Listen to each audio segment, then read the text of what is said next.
All right. What's up, everybody? How you doing out there? Welcome back to the show. This is last week's fights. Tonight's show is partnered with the Amazon affiliate program. Buying the item of the week will offer a percentage-based commission to us with no extra charge to you. Stick around for more details, but simply put, click the link, buy the thing, support the show. It's just that easy. My name is Thinker St. James, and tonight we are going over each and every fight from UFC Fight Night, Walker versus Zhang, and the Contender Series, Dana White's Contender Series Week 2. And to do all of that with me, as always, the man, the myth, the legend, my co-host, the Ohio player, Chase Parton. How you doing, brother? Dude, we are living. This is another great day. We had fights on Saturday and we had fights on Tuesday if we throw it back even almost a week. And they were all really, really good, really, really fun. So I can't wait to talk about a lot of things. Yeah, same here. This was a good card. A little, another mixed bag, I would say, as far as the Shanghai card went. Definitely some goofy stuff on here, as almost expected, but it's always new and interesting goofiness that is why the sport is so entertaining, of course. And the Contender Series was really good, so we'll get into that in just a moment. Of course, if you are new to the show, we're going to be going over each and every fight from these two cards. If you got something that you want to talk about that is not related to the fight that we're talking about at the moment, throw it in the chat. We will come back to it. Remind us if we don't. But yeah, so that all being said, first off the bat, let's I gotta do one quick thing here. Give me just Yeah, 1 second. You absolutely. talk, Chase. Yeah, while Thinker's having a great time there, I just actually wanted to just emphasize that this was always going to be a banger of a night of fights because it was an early morning of fights for that we had Facts. on Saturday. But that is not the important thing right now. We're going to talk about Contender Series first. I even almost forgot and I almost jumped the gun. But Indeed. Contender Series last Tuesday, week 2, it was very interesting. I actually want to start out by saying I'm not a fraud, but I did miss the first fight. I was stuck at work, and for some reason, I had to rush home, and Chipotle wasn't being quick enough. So I missed this first fight. Even though I could have watched it on my phone, I wanted to wait until I had the full experience to actually go ahead and rewatch this one. And then I didn't. That's the craziest part. I didn't even go back and rewatch this first fight. I apologize. So, Thinker, please take it away on this. Indeed, yes. Well, fraud check confirmed on Chase Parton. Yeah, for That's sure. quite obvious. But yeah, no, this first fight was a good. This was a great week of Contender Series fights overall. I mean, like this card, I think had one decision total. So Mhm. this was another one of these, just a very good fight to start it off. This should have been week 1. Like this would have been a banger way to start the Contender Series season off. Unfortunately, week 1 was a bit of a dud. But this one was the way that it really was. Like week 1, you can kind of just put out of your mind. This is like the official start of the Contender Series as far as I'm concerned. And this fight here, this is Tommy Quasi versus Ramiro Jimenez, excuse me.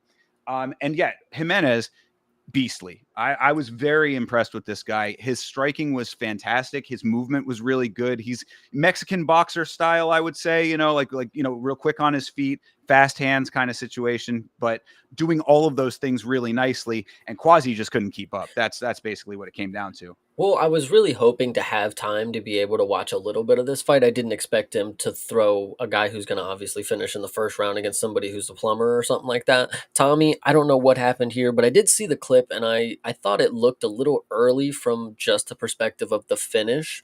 But everybody was saying he was getting really beat up bad. So, Yeah, if it wasn't then, it would have been whenever. I mean, it's, obviously that does not excuse an early stoppage if that's what it was. But this was one of those situations where it was a little bit of a skill mismatch, a little bit of an mhm. imbalance, I would say.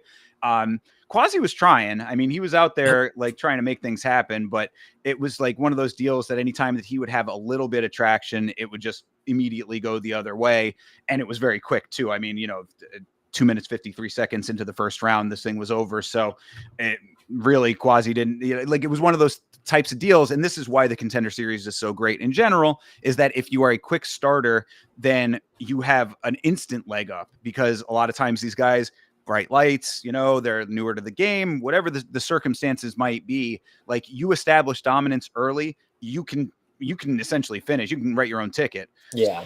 this was definitely that Quasi just couldn't get himself into, second gear quick enough or whatever. Definitely good that everybody seemed to enjoy this fight from Ramiro. Like I said, it was quick. I didn't get to watch this one, and I actually hate myself now that we're watching the stream, and I completely forgot about the first fight of this that I missed. But either way, very good that we got a contract out of him. We'll talk about it a little later if there was anything special said. But from what I heard, I mean, like this was a beatdown, and he was going to get a contract either way. I mean, walked in, walked out, and did it with solid. And of course, I've said it before. Uh, Mexicans, the PI, Dana, I don't know what it is with it, but he loves it. And this guy seems like prime candidate to end up in the PI. You gotta keep filling the pipeline of these PIs that keep popping up all over the world. You know what I mean? Mm-hmm. You got a PI there, you got a PI in China, Yep. whatever. Like, just keep pumping up the numbers and keeping them inside of the UFC system is, definitely a part of that. Mm-hmm. They want to have we talked about homegrown talent that, like, for other organizations wanting to have that. Well, UFC is the place to be as far as the highest level of the sport goes. And they also want their own homegrown talent within that system. So makes sense. Yeah, 100%. All right, well, moving on to the next one. All right, so we got to talk about this character here. This is Josh Hokett versus Guilherme Uriel is the other guy, Guilherme Uriel. But the story of the fight obviously is this Josh Hokett character. So fight itself, not bad, right? I mean, like this is a heavyweight, these two guys, and Hokett is a wrestler at heavyweight, which we need more of those. So it's understandable why they would bring this guy in and why they would want him in the mix. And he did finish the fight. So, I mean, good deal there. He ended up doing it by TKO, but, he's wrestle heavy to begin with in his style. So it kind of works for what the organization wants out of this type of a matchup, out of a new heavyweight prospect or whatever. And he did his job. He went in there and finished. But, really the story is what came after. But so talk about the fight there, Jay. So I did get to watch this one. I will admit that I was not in the best mood because I just missed the first fight. This damn people, everybody wants to order 4 different bowls at Chipotle. They were taking all the time in the world. So by the time I get home to sit down, I'm so mad that I get to look at this Josh Holkick guy, shoot all these takedowns in the first round and do a bunch of wrestling that at the time I was like, this is just not what I think we're gonna see dominate the heavyweight division. Like this is just not gonna be the guy. And then the second round started, and he did one move that I said, okay, that was it right there. That was maybe the moment where I could see the light. Even if I'm being a hater, when he jabbed, he faked the jab and then went for the takedown. It was like real early in round 2. Really, really nice because he got him down and then his opponent just gave up. I mean, he just laid there and just let it happen. But a good finish in round 2 probably should have happened in round 1, but he did work for it. And the dude gassed out, and shout out to him for getting it. But in that first round, it was just not speaking to me as, yeah, he's going to be able to evade Derek Lewis for a whole round and do this. Like I don't know. Yeah, I mean, he really reminded me of just an American Hamdi, is what Nice. it, I mean, that's kind of what it seemed like to me. But this is the Contender Series. He did his job on the Contender Series. You go out there, you finish the fight. That is what you are supposed to do. Well, I mean, so the fight itself was, yeah, you're right. I mean, it wasn't like a barn burner or whatever. It was a decent enough performance, but really, I mean, we got to talk a little bit about this guy as a character as well. I mean, because that was the bigger story to me, is all the shit he was saying on the mic afterwards. It was super cringe. Like, at least Chael was not cringe. He was funny. You at least laughed at him. But this dude, it was genuinely just like a weird moment because he started listing off a lot of different groups of people, but it was in context to him being in the same division as them. So it's like, are you saying you're one of these horrible people that you're comparing them to, and you're the champion of them? I'm the champion of the rapists. Well, he's gonna clean it out, is what he was like. He's gonna be like the Batman of heavyweight, is what he was trying to portray himself as. And yeah, that just didn't come off as that. That was a really terrible. If he thought about that late at night, got to get another one. Go back to the drawing board, buddy. Oh yeah, well, no, you could definitely tell that he was practicing in the mirror for his moment there for sure. Yeah, no. So you brought up Chael, and I think that it's very apt to do that because Chael, my favorite trash talker of all time. And the reason that is because Chael had the exact right ratio of the WWE style promo cutting with comedy and B with like an adaptation to mixed martial arts, I would say. This to me from this Hokit guy was a pale imitation of Chael, and it was so far into the WWE kind of more goofier style stuff that when you bring that into MMA, it just falls flat on its face as far as I'm concerned. Like I am pretty well documented as saying that I like to keep those two worlds separate. This is where you can have a little bit of overlap, like in your presentation and your promo cutting on the mic, because it's just talk. It's you're selling the fight, all that kind of stuff. Like that, I'm good with, but you got to do it correctly. And this guy straight up goofballed it, as far as I'm concerned. This was like Colby Covington levels of cringe, but with a worse like core messaging. I just everything about it just screamed like try hard, and it was very bad. Yeah, I hate to say it, but I think one of the worst the worst bases that we have right now in MMA is like the American Patriot. These guys are so cringe and they're annoying and they give us a bad rep, guys. Like we don't really act like that. Like Sean Strickland, whatever he says on Twitter, it's like he does not act like that. Like that is not how he is. He just does that for fun. Like that's just what he does. So you make a great point. I didn't even put two and two together on that. The American Patriot is like really a cringe presentation right now, and you're absolutely correct. Like we already we don't get political on the show, and I'm not going to, but I just True. as a small tiny kernel here, just want to say, like, the rest of the world kind of has a perception of America for a lot of different reasons. This does not help. Yeah. Like this really is, because not even the like the whole like America beating your chest patriotism aspect of it. The cringe of it is what I think is really the more detrimental part. And this dude does no favors for that. I brought up Derek Lewis a little earlier, and he is a character in of itself, but he is also one of these political characters as well. Like some people forget often, this dude's a big Trump supporter, like, and he's very big about it. He'll talk about it in his post fights. He got the phone call. He was like, I just talking to Trump. There's a line that you walk, and there's a way to do it that's like, we love Derek because he's himself, and that's what he believes. Okay, cool for it. But like this dude, it's like you can tell he's trying so hard to make you want to care. And I mean, plenty of fighters are political. I mean, anytime that Trump's at an event, they're all dapping him up and all that kind of stuff. I mean, actually prefer a political fighter. I think that makes, like, not in the American sense because they're fucking cringe, but like anybody who else is like super political about what they're, what they stand for with their country. I think those are pretty solid, pretty sweet. Yeah, I mean, I guess that's like one of those debatable things where it's like patriotism versus politics, I guess, to an extent. This is neither to me, really. More, this is theater, as far as I'm concerned. This is theatrics. This is portraying characters and stuff like that, and that's an element that I don't personally like all that much in MMA. And then when you do it to this level, I think it's really, cringe is just the only way to put it. Like, I just remember watching it while he was going off, and like, I'm on the watch along or whatever. And I just going back and looking at that, like, just kind of like, what is happening right now? One of those kinds of like, your head sort of tilts to the side and you're like, what is this? And well, I think my question is, okay, so he did get a finish and it was a decent performance. Do you think that warranted any sort of like mic performance after the fight? Was this the performance that made you so, yeah, it's time for the time for you to let loose that character that's inside, The performance didn't necessarily deserve the level of character he was portraying, but that is also one of the things about the Contender Series that I think we kind of, up until this point, really, I mean, I can't really think of another fighter that's necessarily utilized the platform in this way, but we don't really consider, because it's just sort of like ingrained in our minds that it's like we don't give it a second thought. But the fact that they do those interviews with the fighters after every fight and after their contracts and all that, that would be the time to do it. So, I mean, really, like, the Contender Series is not only your audition in the cage, it is your audition on the mic as well.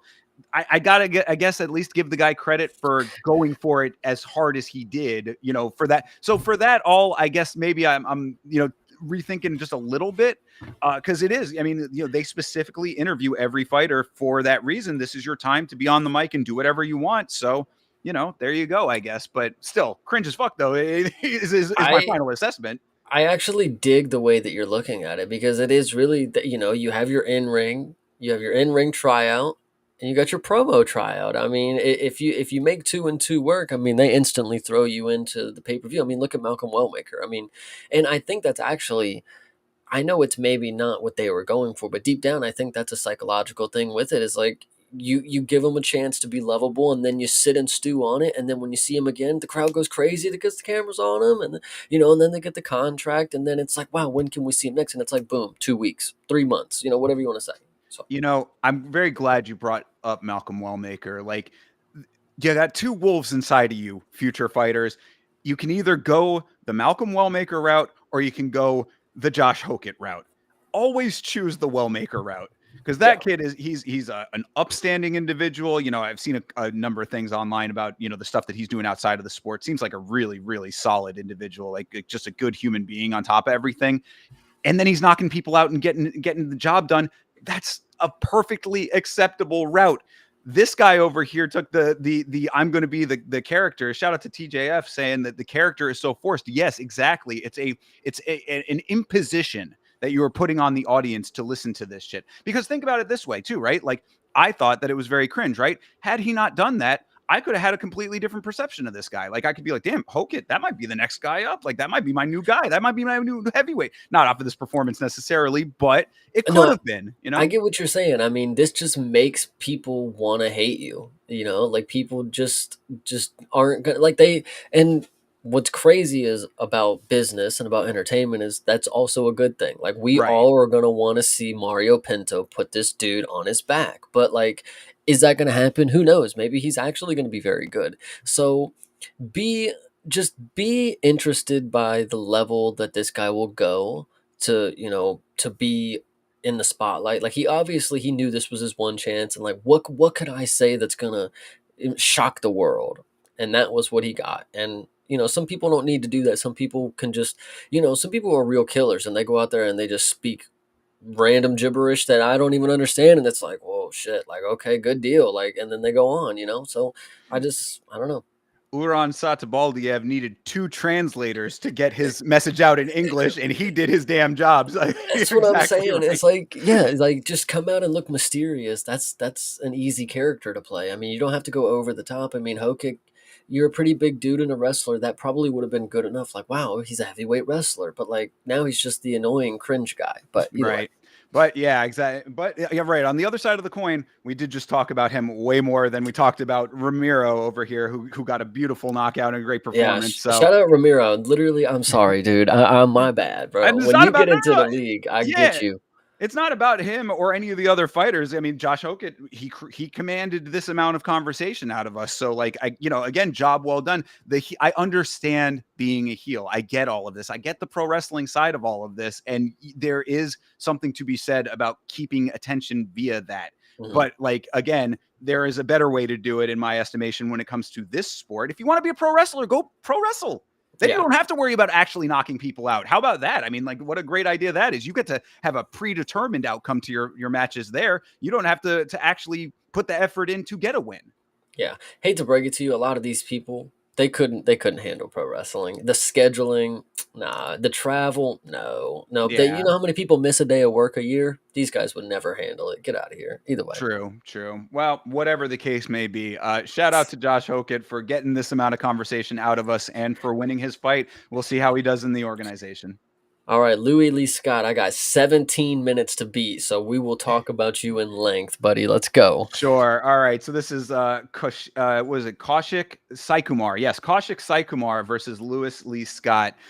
Go for it, man. I know that you like this guy. Yeah, Louis Lee Scott came in here, and to note right off the bat, missed weight. He was over. He says he has never done this in his career. He got a little sick, and whatever. Half a pound, though. Just to Yeah. keep it in context. They actually said they did some weird remedy. I think they did a salt bath, or they were about to do a salt bath to get that last half pound up, but they were like, just screw it.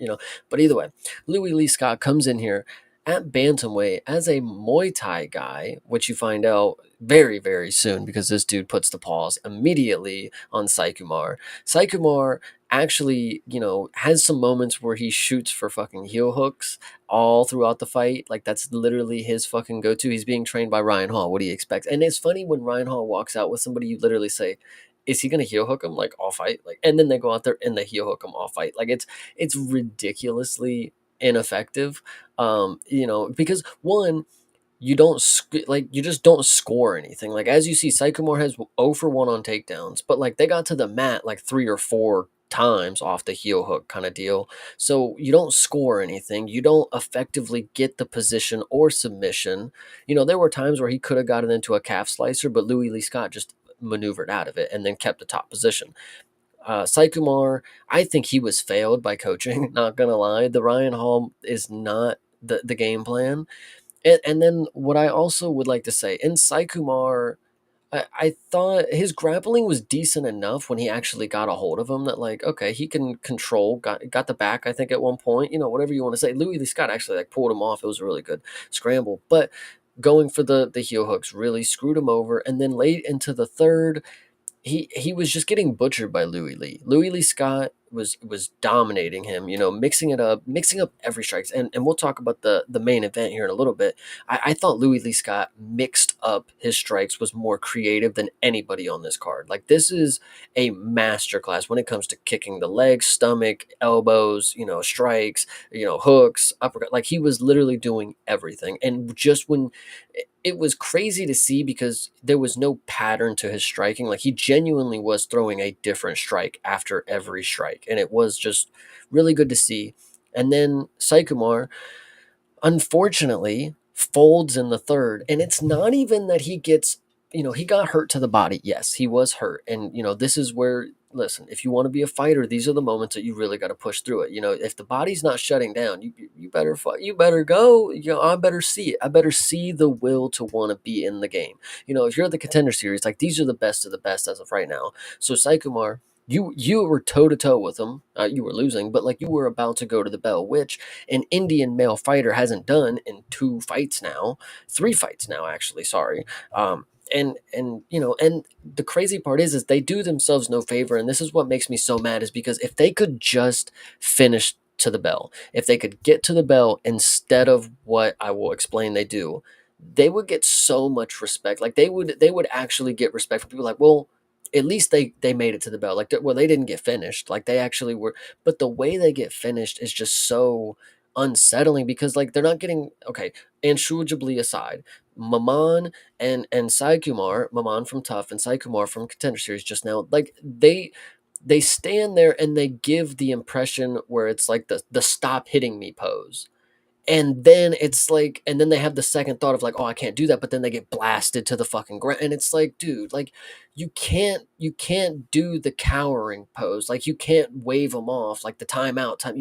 That's exactly what Sycamore did, and as soon as you saw that, you knew it's fucking over. He literally just he verbally, insinuated, "I'm done, like I'm out. Please don't, just stop." Yeah, no, And absolutely. it's crazy. Yeah, no, I Sycamore kind of like there were a lot of issues I saw, and I mean, like I wouldn't necessarily put it 100% on the coaching, but I do think that there's definitely a big element there because, like, he wasn't mixing it up at all. I mean, that was the big problem is that once Louis Lee Scott started to like figure out the game plan that he had, like once he was like, okay, this guy is really just trying to get me to the ground. He's really trying to get the heel hook. He's really going for the legs, all that. Like, he's Louis Lee Scott in the moment is processing information, and that I do give him some credit for because he did have to be a little quick on his feet to navigate all of what was coming at him from the grappling perspective. Once he started to get that down, Sycamore had no other method of attack. He had no other strategy. And like I kept like thinking like, bro, like, are you going to throw punches at all? Like, are you going to use your hands in any other way aside from wrapping them around this dude's legs? And it was a constant, like you go back to the well so many times. Speaking of Ryan Hall, we brought that up on the watch along where it was like, I was waiting for this dude to do the Uminori roll and just get blasted in the face like how Ilya did, you know what I mean? Like, and that's a prime example of what happens when you are constantly going to the same well and coming up dry. So this dude was really doing that way too much, and it gave Scott all the time in the world to get himself comfortable, to find the rhythm, to navigate through all of those positions. And once he did, he started opening up in a better way. And then Sai Kumar had no answers. And you're exactly right about the body language, the optics in this sport. We'll talk about we have talked about many times, like where you have let's say you have a close fight. Mm-hmm. And you're seeing two fighters that are like neck and neck. A lot of times the visual representation of the fighter, the way that they're carrying themselves, holds a lot of weight. It really, really does. I remember, I forgot which fight it was, but it was one of the female fights we were talking about recently where she had gotten cut. And it was like it was one of the side of the eye cuts, and it was bleeding very heavily. But it was a cosmetic cut, but the blood itself plus the body language was giving more of an impression than like that she was being battered and butchered than was actually happening, in my opinion. But the optics were what was selling it. When you are out there, like exactly what you were saying with Sai Kumar, please don't hit me, cowering. That is a look from the judges that is just me like, all right, this guy's cooked. I mean, he's done. Like, so you're absolutely correct on all fronts with all this. I mean, like, now the one thing I will push back on just a little bit is that I did not necessarily think that Scott was the greatest. I mean, he didn't have a lot of opposition coming back from Sai Kumar when it came to the striking, so he probably could have done a little bit better earlier, I thought. But it is the Contender Series. This dude is, I mean, he's 10-0, so I guess he does have some decent experience under his belt now. Overall, I thought that there was probably like I didn't necessarily see Scott and think that, oh, this guy is going to be next up in the division, but he certainly did well enough to get a contract here. I think that it was a fine navigation of something that he might experience in the UFC, and when it comes to the grappling and all that kind of stuff, good enough performance. He would have been the only other one that got a contract that I was like kind of questionable about, but I'm not angry at it at all. So I think what's only going to be concerning, I mean, not concerning, but the only narrative going forward for Louis Lee Scott is that, oh, he didn't finish the Indian guy in first round. Like that's basically what's going to happen. He waited until the third round to get the finish, or he couldn't get the finish until the third round. That's the only thing that people are going to be able to say about him going forward. Because I mean, he proved he's the IQ's there when it comes to the scrambles defending a leg lock. I mean, you at least know that if somebody's going to shoot on him and just go for a heel hook every single time, he can get out of it for the most part. He can get it. He can get out of that, and he can strike his ass off. So, as of right now, I mean, is he any better or less than Elijah Smith? I mean, who knows? Before the slam, whatever you want to say. I mean, Louis Lee Scott is probably going to be, I would say, a little better than that. Okay. true. Actually, before we move on from this fight, I do want to. This is actually a pretty good question that relates to this. Is that basically the gist here is like, how much do you think that the body language counts when compared to the striking numbers? Like, do you think that the judges are taking the body language into consideration more than the actual strike amount? I don't know about that, but I do know that the judging does not know the striking numbers. If we get a separate tally from the striking, they're just making their own assumptions out there because we already know the score. The people who score the striking, they're already fucking wrong. So the judging, they're going to be fucking wrong too. So whatever they see, that's law. And if they see a dude who looks like they're getting their ass whooped, they're just going to go with it. And we'll talk about it here in the China card. So Absolutely, and that was going to be my answer as well. Basically, is that the optics are the strike numbers. yeah. You know what I'm saying? Like, I mean, like what you even as a viewer. I mean, the judges are essentially viewers too. But even as a viewer, like you can tell when a dude is outstriking another guy, when a dude is getting his ass kicked. Like these are things that are like apparent unless it's extremely neck and neck. So I'll give you, all it is optics. Yeah, no, I'll give you a real answer right here. When you are a judge watching live, when you are a fan watching live, they're in an enclosed cage that does have blind spots.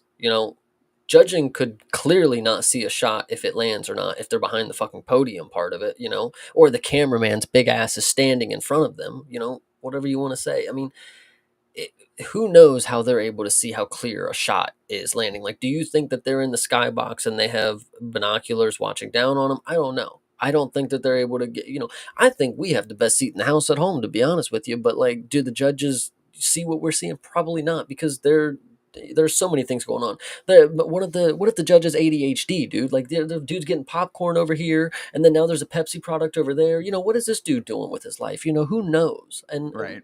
it's just crazy to think about. Yeah, yeah, absolutely. So, the end all of that is just optics are the entirety of this sport as far as I'm concerned. So, you like for to negate what you just described there, Chase, you create your own optics, you know what I'm Hmm. saying? And that's really what you need to do. So body language plus striking. Yeah. They're really one and the same in a way. All right, let's move on to the next fight here. This is Brandon Holmes versus Cam Rouston. Rouston got himself a nice knockout here. Not too much to say about this one, except that it was pretty dominant. I mean, Rouston looked good, and that's really about it as far as I can remember. It was another pretty quick one. Well, I mean, we'll definitely get into the discussion that I had with the Discord after this guy, but I will spoil the news for you if you have not heard. But he does have a fight booked for Perth. It is against the man, the myth, Andre Petrosky. Oh, let's go! I did not know that. I think I remember him asking for a fight in Perth, but I didn't know that he actually got one booked. That's cool. Yeah, that did happen, but it is a big jump up for Cam Roston, and I'll tell you why. This is somebody who, and Discord, they have labeled this guy as a killer, quote unquote, and I'm like, I mean, I've seen some pretty good people coming up, and contender series do normally breed a lot of good talent. I will admit this dude's good. I mean, he knocked somebody out on the contender series. Sure, he's good. But is he great? I'm soon to find out. Killer, we will soon find out. But like this guy, he lost to Torres Finney. I mean, I mean, he already had his debut. He already had his contender series shot, and he lost to Torres Finney. And then he wanted to blame the judges in his fucking contender series little promo or whatever. So he comes in here and gets a finish that's good, calls out for Perth, and he gets a really tough matchup. I mean, if you want to call out your shot in Perth on short notice, the people who are going to take a short notice matchup are tough matchups. So Andre Petrosky, I think, is going to have probably an easy time with this. And I hate to say easy that way, but like he has been in the UFC, well tested. He should be fine. He's only had one real fluke kind of ish loss. The other ones, he's been fine. And even in the ones that he's lost that I've seen, like, ain't no big deal. We've seen worse. Cam Ralston, though, for somebody who's 12-3 to just walk in on short notice, and listen, and we were just talking about what Wellmaker. This is exactly what the contender series is for. You come out here, you get a finish, you have your moment on the mic, you call your shot, boom, you get it. That's exactly hot shotting at its finest. And if this dude can pull off the Andre Petrosky thing, I will admit that he's a lot better than I'm going to give credit for a 12-3 guy coming out of the contender series. I will say that. So True. Yeah. No, you make a lot of good points with that. I mean, first of all, I think that we do need to acknowledge that Torres Finney is the GOAT. That's just off rip. So I don't. three-time fucking contender series champ. Like what? Like, yeah, exactly. Shorts hanging in the apex. But I mean, the point does stand though. I mean, if Torres Finney is able to take him down, do all of what Torres Take him Finney all does, the way around town. I know you were about to that's say that. Like, exactly, dang. exactly. He's giving him a tour of the octagon. Then Andre Petrosky is definitely going to be able to do that. That's what he is known for. That's his specialty, is laying on top of people. Yeah. So that all being said, this would signal to me probably one of those times where we talk about how different being in the actual organization is versus being on the contender series, and a jump like that to Petrosky from contender series is a huge jump. And I mean, granted, Petrosky is kind of a patchy dude. He's a candy cane fighter, win loss kind of deal, but he is a grizzled, seasoned veteran at this point. And I don't think that Rouston has anywhere near the stripes to be able to match up to something like that, even in the striking, honestly. And I know that sounds wild, but like just the difference in the experience is going to be very apparent there. So yeah, great win on the contender series. Now, gets himself the knockout and gets himself into the organization. But as I always say, the contender series is the beginning of the road, not the end. If this dude was unable to defend takedowns from Torres Finney that have no strikes to set them up, Andre Petrosky's going to box the bloody head off him and then take him down and then lay on him. But that's just my opinion. If I'm wrong, Cam Ralston, I will admit, if you win against Andre Petrosky and you knock him out or something, you will have a fan in me. And that's normally, listen, I'm not an easy client, I'm not somebody who's easy to please. Not everybody's the greatest to me They have to show me that they're great. Until you get that weathered opponent that I believe is truly worth, rooting for against you, and you prove me wrong, then okay. Then okay, I have to believe it. Like, I have to believe you're better than what I thought was great, because I only root for great people. I'm just a great fighter type of guy. I don't root for bums. And so Cam Ralston, I'm really excited to see what you're about to do. And I really hope that you prove that you are somebody to be, reckoned with, because this is a short turnaround and a tough matchup. And I am really excited to see it. So shout out. Yeah. I mean, if he can defend the takedowns from Petrosky, then yeah, you'll definitely make a fan out of me. It's like I was just having a conversation with our buddy Rwand recently. Shout out to Rwand, the goat. But he was asking me like, if Pereira beats Ankalaev, do you think that he'd be pound for pound? And I was like, only if he is able to withstand some ground game, because that was the big glaring hole. And to me, the pound for pound needs to have no holes in the game. It needs to be able to be great everywhere and do everything. So I say that to say, if Cam Ralston goes out there and knocks out Andre Petrosky, cool, great. That's really, really good. Now you've knocked out a veteran and coming off a knockout win on the Contender Series. Fantastic. But it would not signal to me that his game is holeless. You know what I'm saying? Like, you need to be a well-rounded mixed martial artist in this sport. So I need to see that as well. And if he's having problems with Torres Finney, has problems with the Andre Petrosky's takedowns, whatever, we'll see. I mean, these are all going to be, things that will come to light over time. I'm just saying I need to see a little bit more. So when you say, it's like if he beats Andre Petrosky, that's great. I want to see all of the skill set before I can make an accurate assessment. 100%. I definitely agree. And I think that leads perfectly into this next segment for the next fight. Sure thing. Well, this is the featured fight on the week 2 of the Contender Series, and this was an absolute banger over here. This is Manuel Exposito versus Jose Delano, and I was very impressed with both of these guys. I want to know, well, like, okay. What, Jace? What? Listen. So we're talking about not showing holes in the game. Okay, Jose Delano did striking. He did the striking thing against an opponent who clearly didn't know how to throw punches or defend punches. That's why I'm like, how are you so impressed with our guy from Argentina? Now shout out to him. He can take a fucking punch. Like, this dude can get cracked for 3 rounds and his head doesn't move when it happens. That's the craziest part.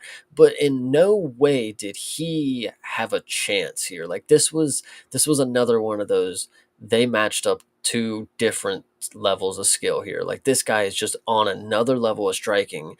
And I don't know if Exposito was like a wrestler, or they expected him to actually have something different to offer, because like, if he's a knockout guy, boy, did they miss the mark. All he does is just throw big old bombs and miss. Like, did people stand in front of him for 3 or 6 fights or something? Like, I don't know. How did he get 13 wins if this is his striking? Like, it was actually pretty nuts to see.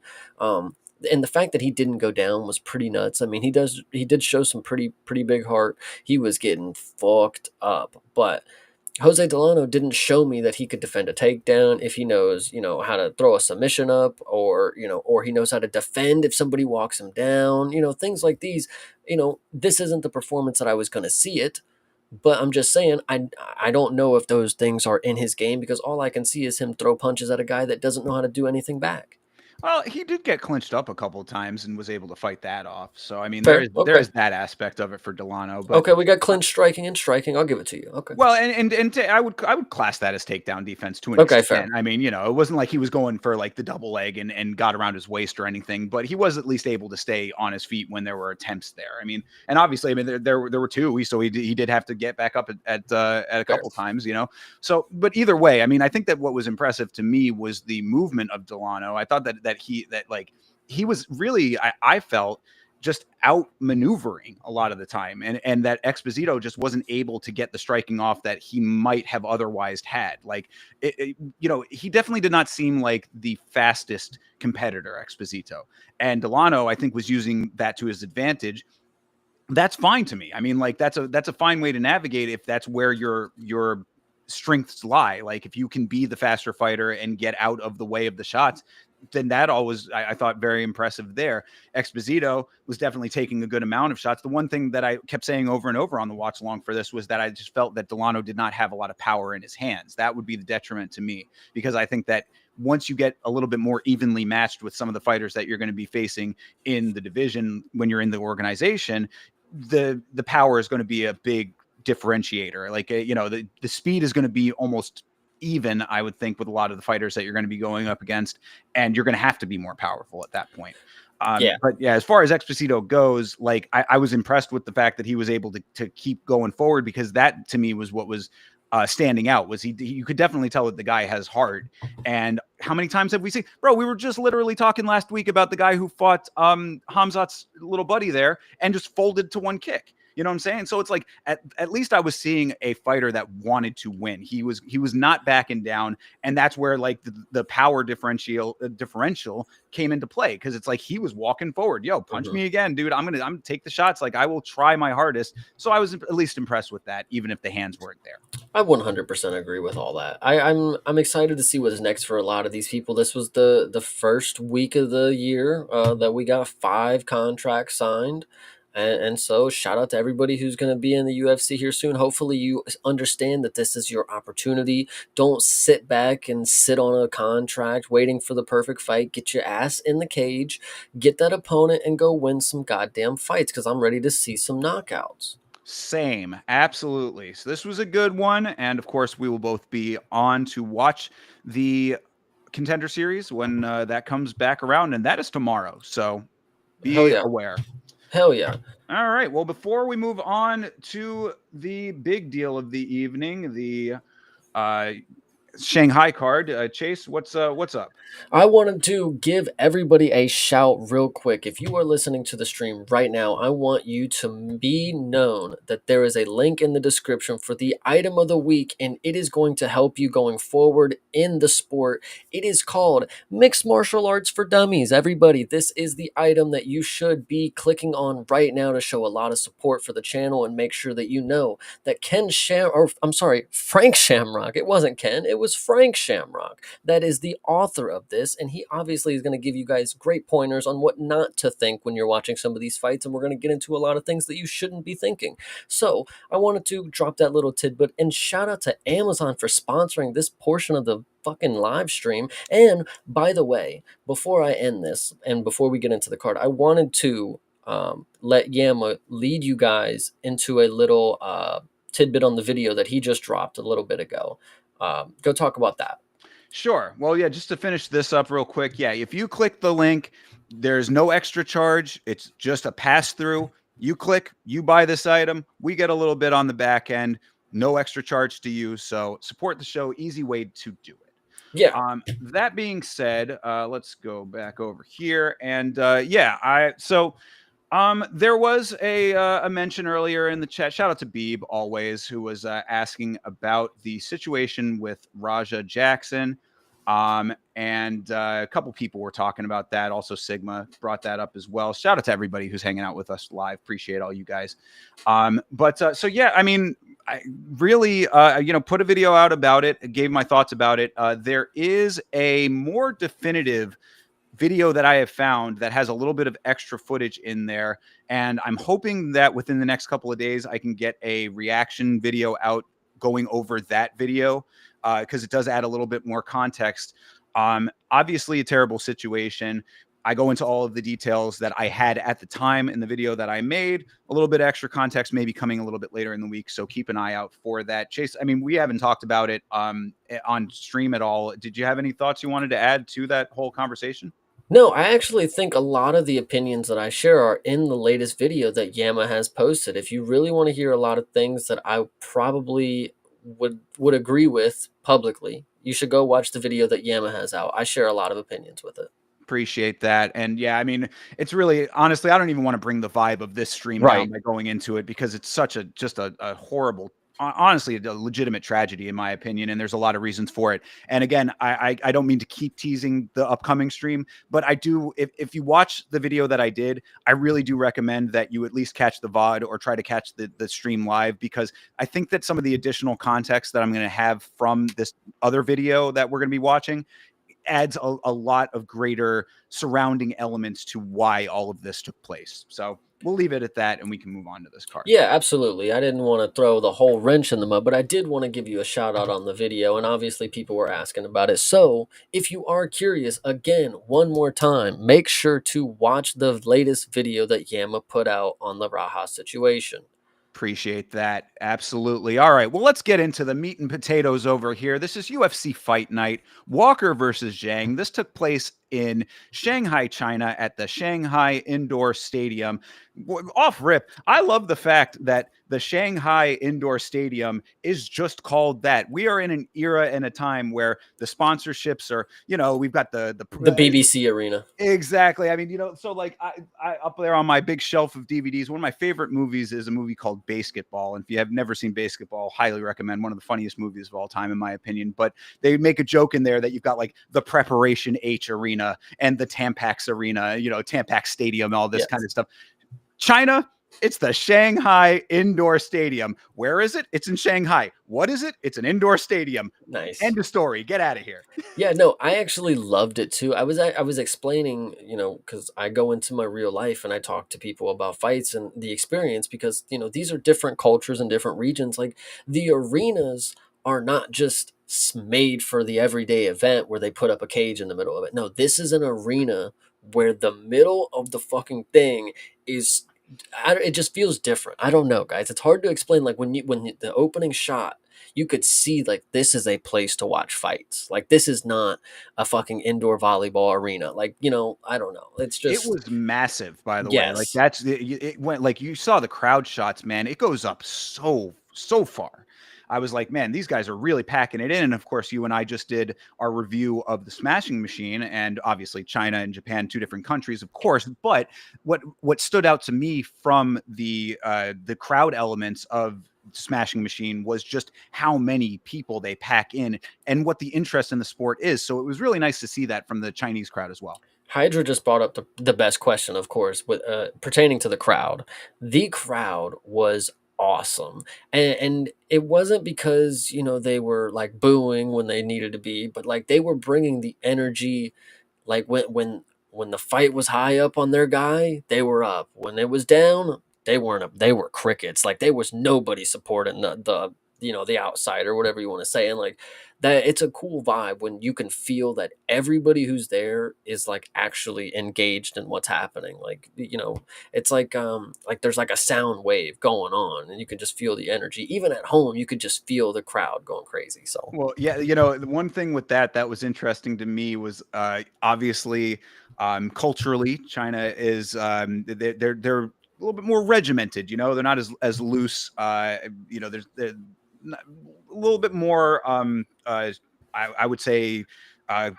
Conservative is not the right word, but they're kind of, again, regimented. They're very strict with their presentation, and so it was like every time that there was a shot that would land, you just heard in unison the big pop, and then it would drop. And so it was just like, man, they really are they work as a unit. And I thought it's like the Wii crowd.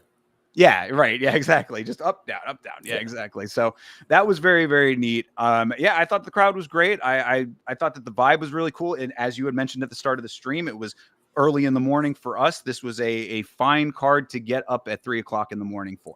Yeah, I definitely was excited for it. There's one more part of the promotion, or whatever the thing I'm trying to think of. But I want to go ahead and give one more shout out to the presentation is the word I was thinking for. The translator. She was awesome. We're gonna go ahead and shout her out early. We're gonna go ahead and, if we need to find her name, can somebody go ahead and find it? She needs to be in America translating to any language and I don't even care. She could just do it to China. Like, she could literally have her own broadcast booth, and I would watch. She's cool. So, Chase, I pride myself on the motto of pimpin' never simpin'. That's kind of how I try to live my life. I stand translator girl, adorkable little nervous translator girl is Bay. That girl, she was a cutie patootie, and every time that she would be out there with her little notepad, I was just falling in love each time, over and over again. So yes, translator girl was the GOAT of this event. Absolutely. People were getting on her case for not knowing Volkanovski. she's a casual, bro. What are you gonna do? Like, she's out there. She's She's trying learning her best. languages too. Exactly. She has multiple languages that she knows. She's nervous as hell. She's got her notepad. She's wearing a nightgown basically, it looked like when you're like with a chick and she puts your shirt on the next morning. Like, that's kind of what it looked like to me. So, so all of these elements, play into her being in there. You got to cut her some slack on the Volkanovski thing, because she was the cutest thing on this card. Definitely cuter than the other translator that they had. One of the guys who I think it was was it Yisha? I think it might have been Yisha, who has had his own translator, who's a dude, and I was like, where did this guy come from? But whatever. Anyway, so yes, no, translator girl was great. You want to talk about some fights? Yeah, no, dude, I'm ready. Yeah, no, we could talk about the translator girl some more. She was cool. Oh, I certainly could. All All right, let's get into it, though. This first one up here was Uran Satabaldiev versus Dair Nurgashai. This was a really nice performance for Uran. I hate myself because I'm really good at what I do, and what I do is make hunches. And so I actually found out that Uran and Miktabek, they are friends or uncles. They're close Oh, friends, probably uncles is what they say, but like they grew up together kind of deal. okay. So when I heard that, I'm like, oh yeah, so he definitely knows how to grapple. I don't care how many knockouts he has. He knows how to wrestle. And when I saw the sub line was plus 800, I said I was really hoping people would take it, because I was really confident, because this Dyer Nurgashai guy, I was sorry guys, this guy is just so not great, and we knew it. Like, we knew he wasn't good, and we watched him lose to a guy who threw 3 strikes and then put up one of the most rare chokes in the game. Like, it genuinely was hilarious to just like to know that you give a guy who grew up with Miktabek, he gon' choke a guy out, and you know it for facts. Like, that's just how good the aura of Orabai is, and that's all that I'm gonna go ahead and chalk this one up to. Like, I knew he was gonna choke him out. Did I think he was gonna do it with the Ezekiel choke? No, but like, I also would like to note, I ain't had a day of training in my life, but I even was sitting there like, man, he's setting up the Ezekiel choke like Volkov did that one time. Like, it's, you can just see it sometimes. You guys are just, if you're locked in, you're locked in. Literally have Volkov would be proud in the notes. It was Nice. very, very nice. Yeah, no, this not only did he have that, the rare Ezekiel, but almost got a very nasty Kimura for a second there too. That was almost tough to watch for a minute. I always do, like, I always hit like the look away kind of thing Yeah. when Kimuras happen, but you are right. Let me go ahead and give, all right, Nurgashai, you are not the worst guy ever. I will tell you that, because there are not 500 people in this world that would be able to roll out of a Kimura like that. Like genuinely, I mean, I don't know how his arm didn't break, because like that was so crazy. But the fact he rolled out of it makes it even like nuttier. Like, that was it was like he was in reverse. Like, it's like they hit like the rewind, like, and Yeah. he just went back. It was so crazy, but genuinely scary. But saw Uran. I mean, once he saw that, he was like, all right, fuck it. I gotta mount him and just smother him. And that's exactly what he did. Shout out to this guy, because he's gonna be good. He's gonna be good at light heavyweight, I think. Yeah, Sadabaldiev definitely lived up to the expectations that I had for him in this one. And also, I mean, like, we talk about all of the submission game stuff, but don't forget that this all started with a cannon shot that he landed, which was really, really funny to me, because like the way that he cocked back, bro, like Yeah, he literally drew back and fired, and it just landed perfectly. Yeah, I mean, Nurgashai just ain't it, bro. I mean, yeah. like, we kind of knew that already, but like this certainly showed it. I actually I'm excited to go through this card, because yeah, it was so early after an all-nighter party. I'm telling you, I forgot. Yeah, dude, that shot he landed on him. You're right, dude. He just cocked that motherfucker back and just whopped it. And then it's crazy, because like this dude landed 3 strikes, bro. And you're gonna tell me you got dropped off of like, come on. It's not even like he grounded pounded him either. He had no ground strikes that came after it. He set him up. He was like a 1, and then maybe threw something else out there, and then just cocked back the right hand and just dropped him. Like, what in the world? Like, Nurgashai had no answer for it. Like, that's the craziest part. Like, and then he goes to the ground, almost gets his arm ripped off. Like, this this guy stepped up and fought a guy 60 pounds heavier than him in his last fight or some shit. Yeah. And like, shout out to him. I mean, don't get discouraged by anything. Come in here and fucking kill this guy. I love it. This Yeah, guy's I say, awesome. I think I said exactly that. Uran Satabaldiev is like he's next up on the list of guys that I'm rooting for. I really like this guy. Yeah, he's about as Um, shit. he's in the cool hat club as well. Had a cool hat, appreciated that.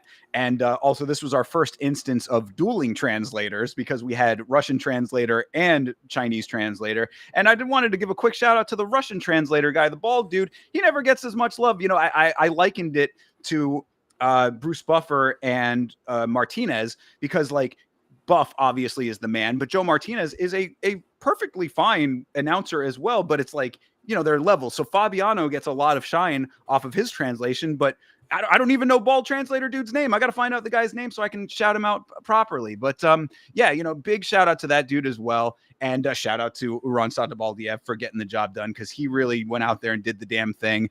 Nurgashai didn't even have time to do his little eye wipey thing. He did it a couple times, but like, you know, it wasn't as prevalent as it would have been if the fight had gone on longer. I wonder. I actually would love to go back and watch the clip again. Did he actually wipe his eye right before he got fucking destroyed by a right hand? Like, I don't know. It's true. I'd have to go back and check on that one. But either way, I mean, the fact that that is even a tick in the first place is just so wild to me. But regardless, Satabaldiev gets the job done. Shout out to that guy. 100%. All right. Moving on to the next one. This is Zhao Long versus Su Young Yu. Now, I mean, you have been talking a whole bunch about you having staff. I looked Dude. it over. I saw he had a little bit of weird stuff on his chest, but on his face, it looked maybe acne. I don't know. I'm thinking it was either hives or staph. When you watch the pre-fight promo video and he's talking, dude, he's got it like all in his eyes and like around his eyes and then his neck, of course. And then, dude, if you in the fight, yeah, the bruising and stuff, yeah, it looks like the cupping stuff. But like if you look at his shoulder, dude, it's like he's been scratching himself like tremendously. I don't know what was going on with Su Young Yu, but it definitely concerned me after I picked him. I'm sitting here putting money on a dude who looks like he's visibly breaking out to something. And we've already seen that Brian Ortega had to be hospitalized and then they continued to make him fight. I would assume Su Young Yu probably needed to pull out as well, but we don't pull out in China. We're not fucking up the promotion, buddy. You're going to fucking fight. So he probably came in here having an allergic reaction to something, shellfish related. I don't know, whatever happens out there. But like, Su Young Yu still put on a masterclass performance on the feet for a dude against an opponent like Zhao Long, who's very wild, very confident in his striking too, which is very deadly combination. You know, he's wild, he's good, and he's confident. You know, it could be deadly. Su Young Yu though, as somebody who's supposed to be a jujitsu guy, is only a striker, and he's pretty damn good at it though. That's what's funny about it. Is like I Well, guess it's just a ploy. I think it really is a ploy. I mean, that was going to be my big lead-in note is that I'm tired of this guy calling himself Jiu-Jitsu yet never grappling. Stop teasing us with this nickname and not delivering on it because this dude did literally zero of it. I mean, Mhm. there was nothing as far like they're counting. Yeah, okay, never mind. I read a different stat and I was like, where the hell did 4 takedowns come from? No, that is not the stat. So Yeah. that did not happen. Yeah, nothing. Nothing grappling wise at all. I don't understand where this jujitsu thing comes from with him because now this is 2 fights in a row. I think we said the same exact note about his last fight. So I don't know. I mean, like as far as the striking goes with him, I was I was not like super. I mean, this was a kind of even fight. Like this was, or like there were times where it kind of shifted either way.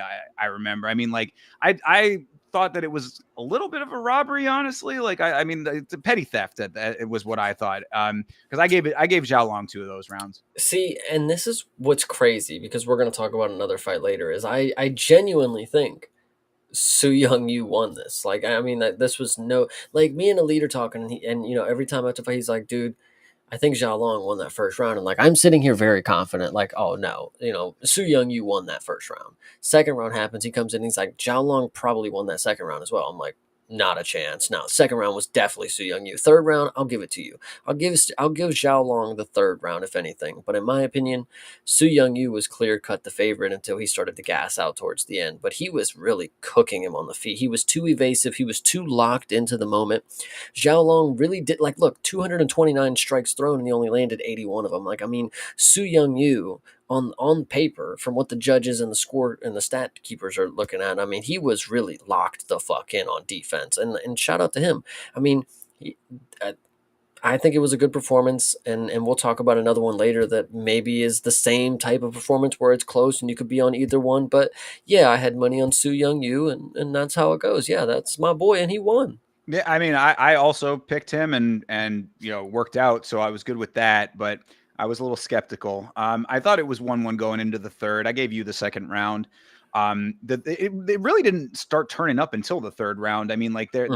they were kind of point striking a good amount of it. Even though Xiao Long was like kind of wild at certain points. Like I guess they were saying his trademark is the jump knee, and I was like, well, he needs to tighten that bitch up if that's that's the case, because that was not Oh, very impressive. no, they when they started the fight, they went for the glove touch, and Zhao Long ran across the cage and tried to do the knee, and they're like, "That's his move. That's his move right That there." yeah, exactly. I was just like, okay, I guess. I mean, like it certainly didn't look like it should be his move if that's the case. But so yeah, but no, so they start getting a little bit more heavy in the third round.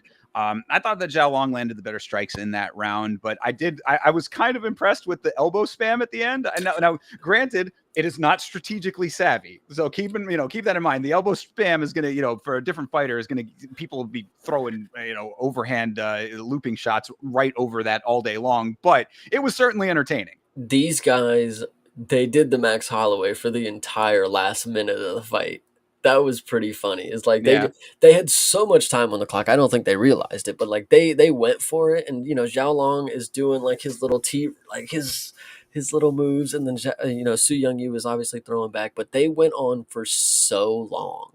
Like, and that was genuinely hilarious. Like, wow, this is what the China fans really deserve, is a fight like this. Like Korea and China having a showdown in the middle of the fucking cage. Neither of them going down. It goes down to the bell to a split decision. Gotta love to see it.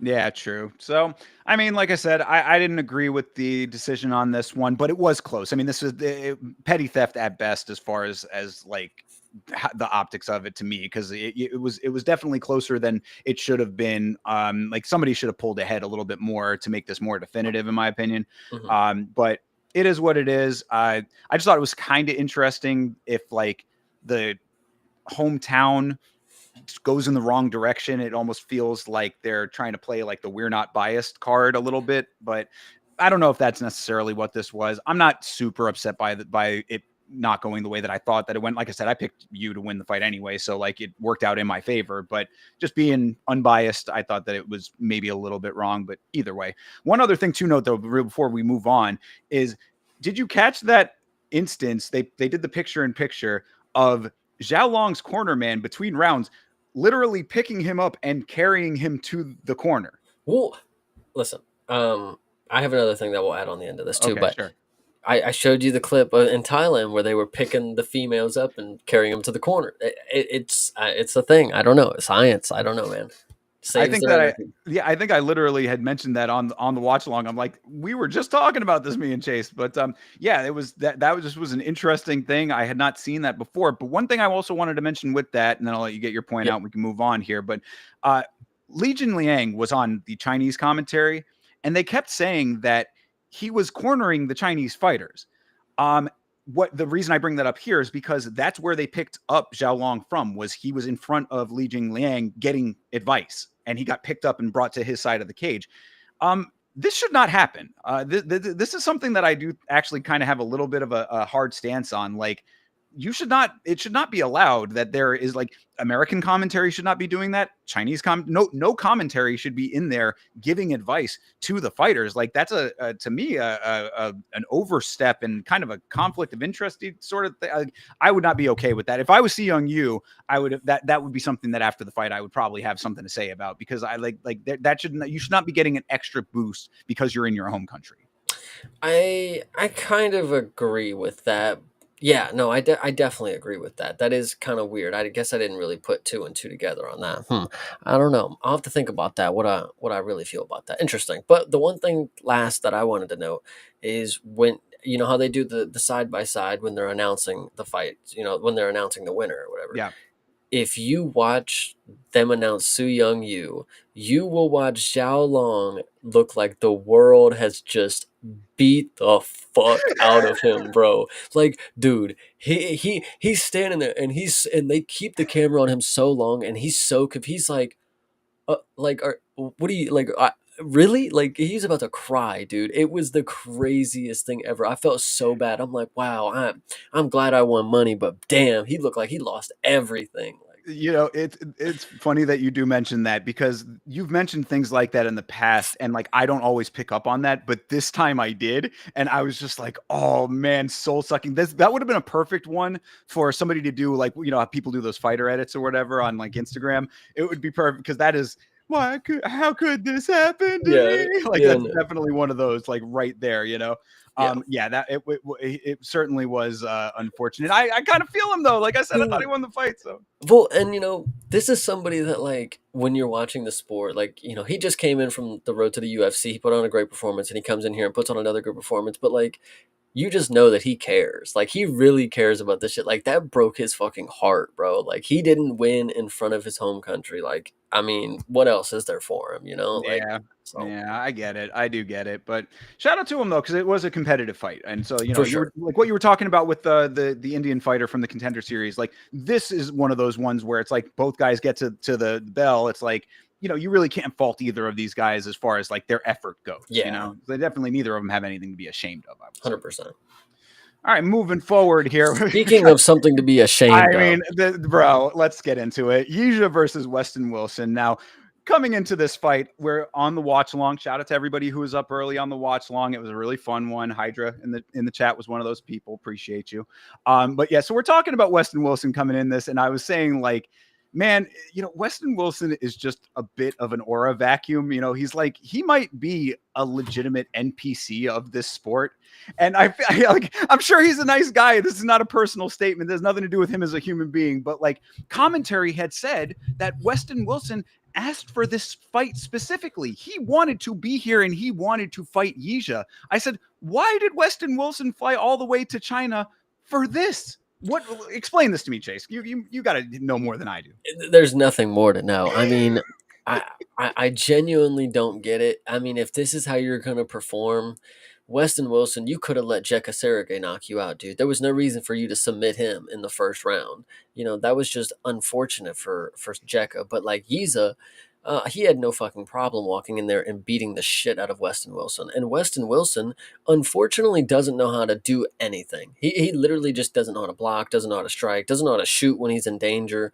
He just and shout out to the Mank in the Discord one more time. He is always trying to let me know. And sometimes I expect more out of somebody in the next fight, but like some people, they genuinely just don't like getting hit. And shout out to the Mank for pointing that out. It's like Weston Wilson gets punched and dude, he fucking cowers. Like that's just what happens. And literally just gets folded, thrown against the cage like he's in a fucking car wreck in the first exchange. Like no, that's ridiculous. Well, I mean, it's funny that you say he doesn't like getting hit, and that's certainly true. But it's amazing to me that that's the case when Weston Wilson just floats his hands out. I would say I describe it as he floats his hands out in low face orbit. Like low Earth orbit. For satellites. That's what it is. Two little satellites just hovering anywhere. And I'm just Mhm. like, bro, like, maybe you want to bring those up and put them closer to your chin where you're going to get punched because that's exactly what Yija did. He just lands too clean. Weston Wilson drops. He gets up, drops him again. The walkouts were longer than this fight. Yeah. Yeah, no, he definitely spent a lot of time flying over to China just to spend not a lot of time in the cage. And it genuinely doesn't make any sense because you could have just taken a fight in the Apex. Like, you're on a contract, dude. You're going to get the same fucking result Probably. But like you could have just not wasted your time. Did you just want to go see the city? Like genuinely think about that. You know how some people join the military because they're like, oh, I get, you get to travel and you get to see the sights. That might be part of what Weston Wilson's game is. He was like, oh, China, Shanghai sounds really nice. I might be able to go see, some of the nice things. Something wonder of the world might be out there or something. Yeah, I mean, And it is a nice way to get some free travel out of it. Hopefully, he enjoyed the country after he woke up. But, I mean, this get to was spend that. extra time on the ventilator. Yeah, right, exactly. I mean, so yeah, I mean, like I try to be as respectful as possible to these fighters, but this was one that I did kind of have to chuckle at a little bit. Like on the watch along, it really was just like, oh my god, dude, we're sitting here talking about how Wilson is just a charisma or a vacuum, and then this happens. It's just like, oh, good lord, what? Like, you hate to be right sometimes, you know what I Yeah. mean? So, but You know what? You know yeah. what I want to make a point about, which is just crazy, and I think the chat might really like this. Is you watch this fight and you're like, oh yeah, it's definitely over after the second one. The second time he gets his knockdown, it took Muhammad Yahya 5 more times, by the way, for them to be like, no, it's over. But like Weston Wilson, rightfully so, after two, call it. Call it. If he gets dropped 2 times, he is not a warrior. Well, but Do see, not. but the difference is that he actually was done though. That's the dude who Yaya was fighting was popping back up seconds No, later. Yahya was the one getting fucked up. Oh, yeah, okay, yeah, right. But so there you go. I mean, like he was popping back up left and right. Like, so that's what I'm saying. Like yeah. So anyway, Wilson out, done, whatever. Shout out to Yija for being not only a Chad in getting the knockout, but also, as I had mentioned, having his own personal translator. Nowhere near as cute as little translator girl, but still Chad moved to have his own. Nice. Yeah, no, I mean that is actually Chad stuff. I mean, he probably wears a really nice suit after his fights like Yijing Liang as well. So boss shit. Indeed, indeed, and that's really end of the story on this fight. I mean, Yisha's hopefully going to get some more suitable competition, and then we're going to see if like how he looks against somebody who actually gives him a fight. But for now, We can actually bring it up now. It's unfortunate that a lot of these people aren't going to get the better matchups that they should probably be getting. That's going to put their name into contention somewhere. Is because a lot of people just downplay the ability when it comes to the regional guys. It's like, oh well, they had to handpick these opponents. They had to give a plus 650 for him to go out here and win on home turf. Like, how good actually is he? We're going to give him more cans, more cans. We're going to wait for the other China card. They said they're going back to China at the end of the year. Yiza, go for it. yeah, well, I mean, just easy dub then, right? I mean, just slam dunk on that. Take the short money because I mean, minus 1100. Obviously, you're not making anything off of that, but sweeten up your parlay with an easy dub, right? Yeah, for sure. All right. Well, another unexpected easy dub. This was one that really. I did pretty good picking. I think both of us did pretty good as far as our predictions went on this card, but this was one that certainly went tits up. This is Michelle Pajeda versus Kyle Dawkins. Now, of course, Dawkins is coming back into the organization after already being here, but apparently he's back and decently improved. I had zero faith in him coming back into this one, but I mean, he proved the haters wrong, and I was certainly one of them. For the entirety of the week, I had to sit and argue that a guy named Kyle Dawkins was not going to come into the UFC, back into the UFC after finishing 4 straight knockouts or whatever. I had to do that for a whole week, and then I had to come on the podcast also and say that Michelle Pereira is going to fuck him up. Didn't happen. This fight was it was really hard. Like I'm actually like having a hard time explaining just how crazy of a time this was because Michelle came in here fucking around, and it's not like he was doing the fucking around thing that he normally does where he goes balls to the wall and does backflips and shit and tries to jump off the cage and punch you. No, he literally was just passive and just trying to just, hang around, and then just got dropped. Like literally there's like in an instance, he's just literally just going through the movements. He's like trying to be cute and then just gets fucking dropped with a check left. And then Dawkins fucking finishes him. And you're watching that sequence and you're like, no way no way he's going to finish him on the ground. No way. And then he gets his head rattled off the fucking canvas 3 or 4 times. And then he goes out and you're like, fuck, end it. Jesus Christ. It was just so unfortunate. Yeah. Shout out to Saul. Sorry. He was such a bum. Crazy. Yeah, I mean the man Saul? Did I fucking say? I don't know. Saul? I think that's Saul. better. Yeah, Saul. But yeah, Michelle was so confident going into this fight too. He's all smiles. He's teasing the dance. That's why I kept saying, we were talking about it last week, saying like, do not dance, motherfucker. Please do not start with the dance moves, because that's, you zap your gas tank, and that's his worst enemy is his own gas tank. But he didn't dance, so I was like, okay with that. But he's smiling, he's giving little finger guns out to the crowd, and then right as Bisping is saying how Dawkins lacks power, he catches Pereira in mid strafe. That was, I think, the bigger story, as far as like, if you want to give some props, because Dawkins does deserve his props for this one. I mean, Michel Pereira, it's not like he's getting knocked out like all the time. He even said that in the post fight. He's like, it's been a while since this guy's got knocked out, and he's not wrong there. So, but shout out to Dawkins he timed that shot really well, because like I said, he was mid strafe. He was doing his little capoeira style like movements there or whatever, and like he caught him. And that hook just dropped Michelle. Dawkins lands a couple of solid elbows on the ground thereafter. I did think that the stop was a little quick, but I honestly understood it, because that one elbow did bounce his head off the mat pretty well. So it did, it's like, you can't let that happen and expect that the ref is not going to step in off of that. So shout out to him, though. Kyle Dawkins coming back. I think they were saying that he was a CFFC guy, I think. Sounds about right. Yeah. So if not that, then a promotion like that was where he went back and earned a couple of wins to get himself back into the promotion, and came back, got himself a knockout. Now you're back in the UFC proper, brother. I genuinely don't know if Michelle could have taken a worse loss in any point of his career. I mean, it's not like Kyle Dawkins is bad. Obviously, he knocked him out, but like, it's name value. Michelle should only be losing to good people. Kyle is good enough, but Michelle is done. So that's really what I was going to end with, is that Michel Pereira is now he's got Angela Hill syndrome, as far as I'm concerned. He's one of those dudes that's losing when he should win, winning when he should lose, and I would just class him as betting poison.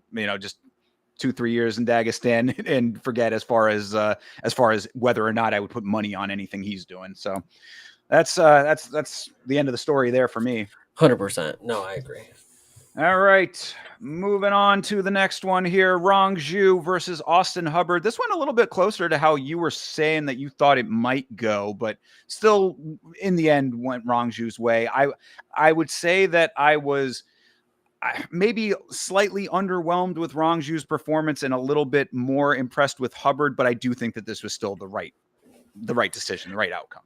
This is genuinely one of those performances that you just know the refs or the judges didn't fucking watch. Like, they were just doing anything and everything. What?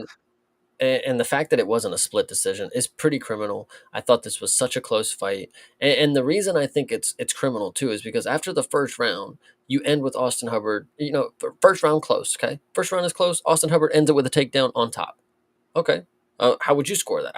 Okay, if it's close and then he gets the takedown, okay, Austin Hubbard wins round one. And then round two, Austin Hubbard gets a takedown, ends on top. Okay, after the striking was close and nobody really took away, so in the first round, he outstruck him and took him down, okay? Then in the second round, he got outstruck and still took him down, but there was no evident damage that Rong Zhu was doing. There was no taking charge in the round. They were still just standing at range, striking with each other. So the takedown sealed the deal again for me.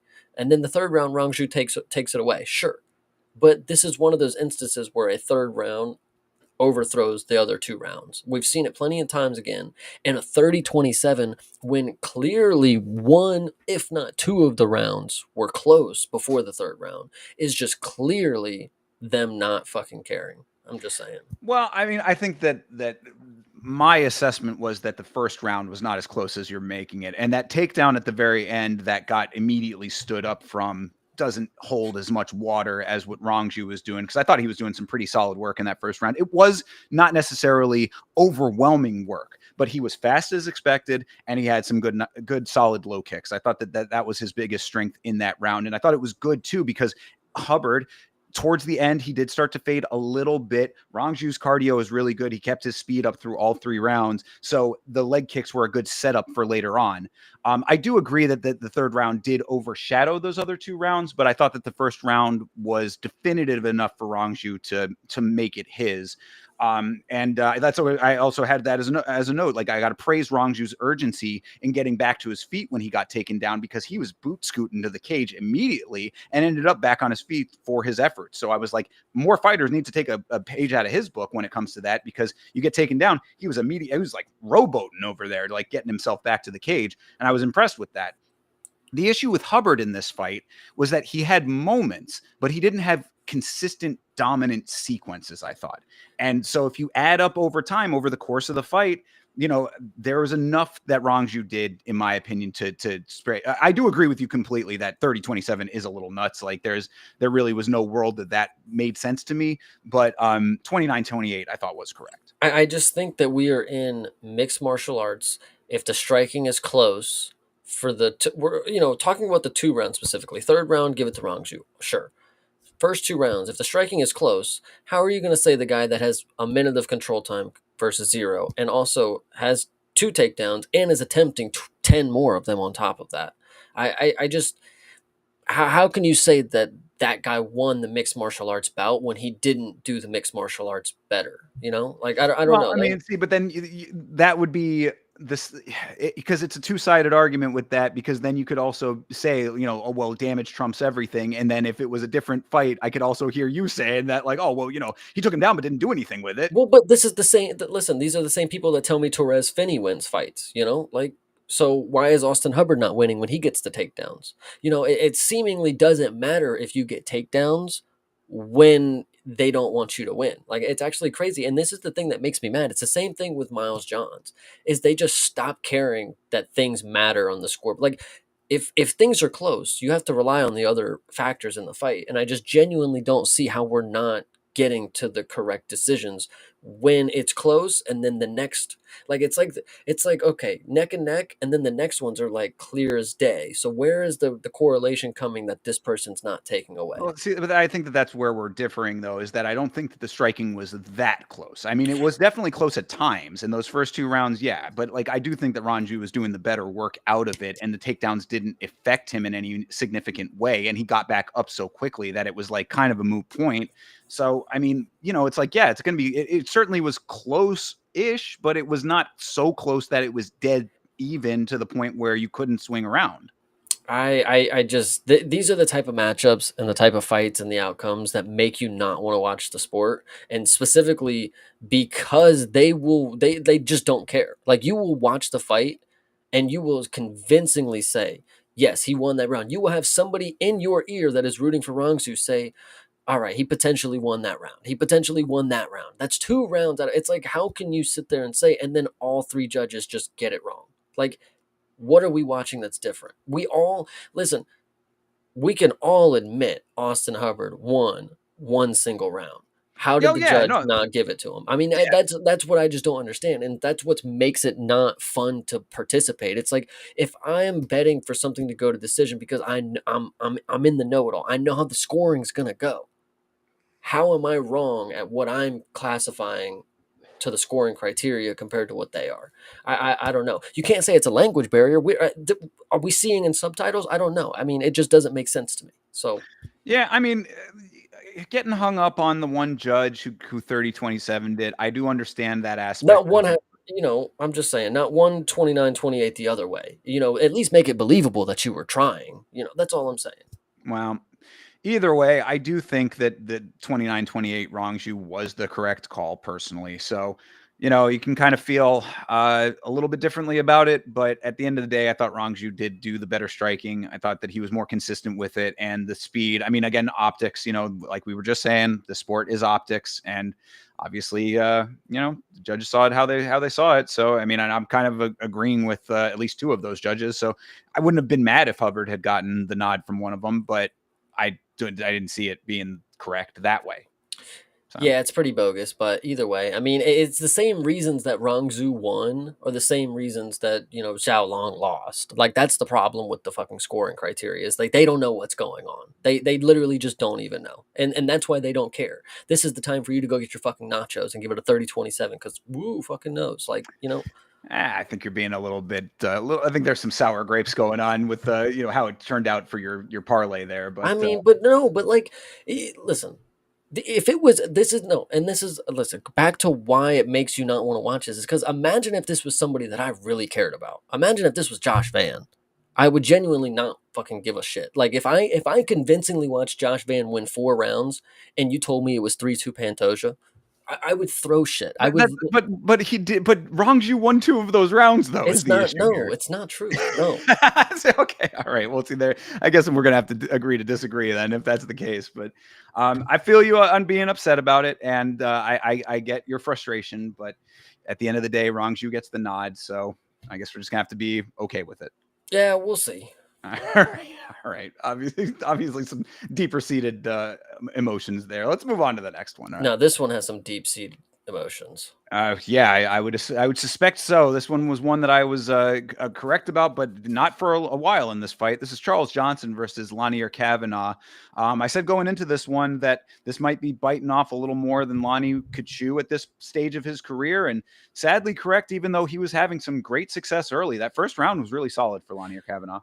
Lonnie was Lonnie was doing Lonnie. I mean, we had everybody in the Discord, loving the shit. No, this is the best flyweight prospector we got right now. I mean, he's the most well-rounded one that we got. I mean, these still things are true, and he did have a great performance showcasing why he is one of the best, flyweight performers.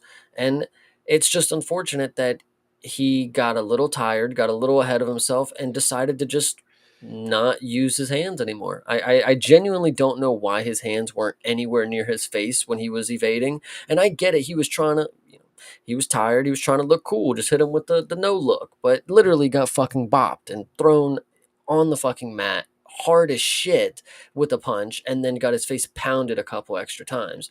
And hurtful to my soul because this was supposed to be the guy. And the fact that it's Charles Johnson once again, I mean, could he have done it any better? No.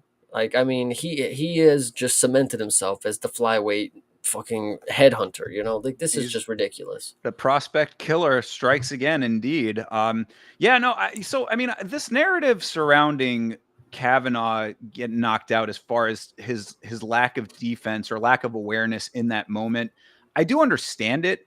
Like watching back the replay and then rewatching the fight, of course, I see what everybody's seeing in that, but I really feel like Johnson finding the shot was more of the story here, because you got to remember Johnson has such reach for flyweight. He's one of those tall, lanky, long fighters.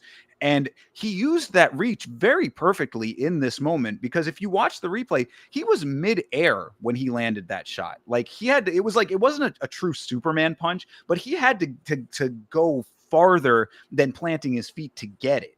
And so, like, I do understand what people are saying. Oh, yeah, like Kavanaugh got caught slipping and all that. But like, it wasn't like I almost understand it from his perspective, because he like in the moment, in motion, like he was, just didn't expect Johnson to go out there and reach for the shot and get as much distance as he got. Like he covered a lot of ground to make that shot happen, and then landing it with power, I thought was very impressive. That right there is what they call letting your guard down. So, Yeah, sure, and that's what I'm saying. I get that perspective of all of it, but like I think that it's Johnson going out and finding it that was more impressive to me, and that I think like that's why I'm just like talking about the narrative of like all of it in context, because like yeah, in different circumstances and also against different flyweights. I mean, a smaller flyweight is not going to be able to find that same shot.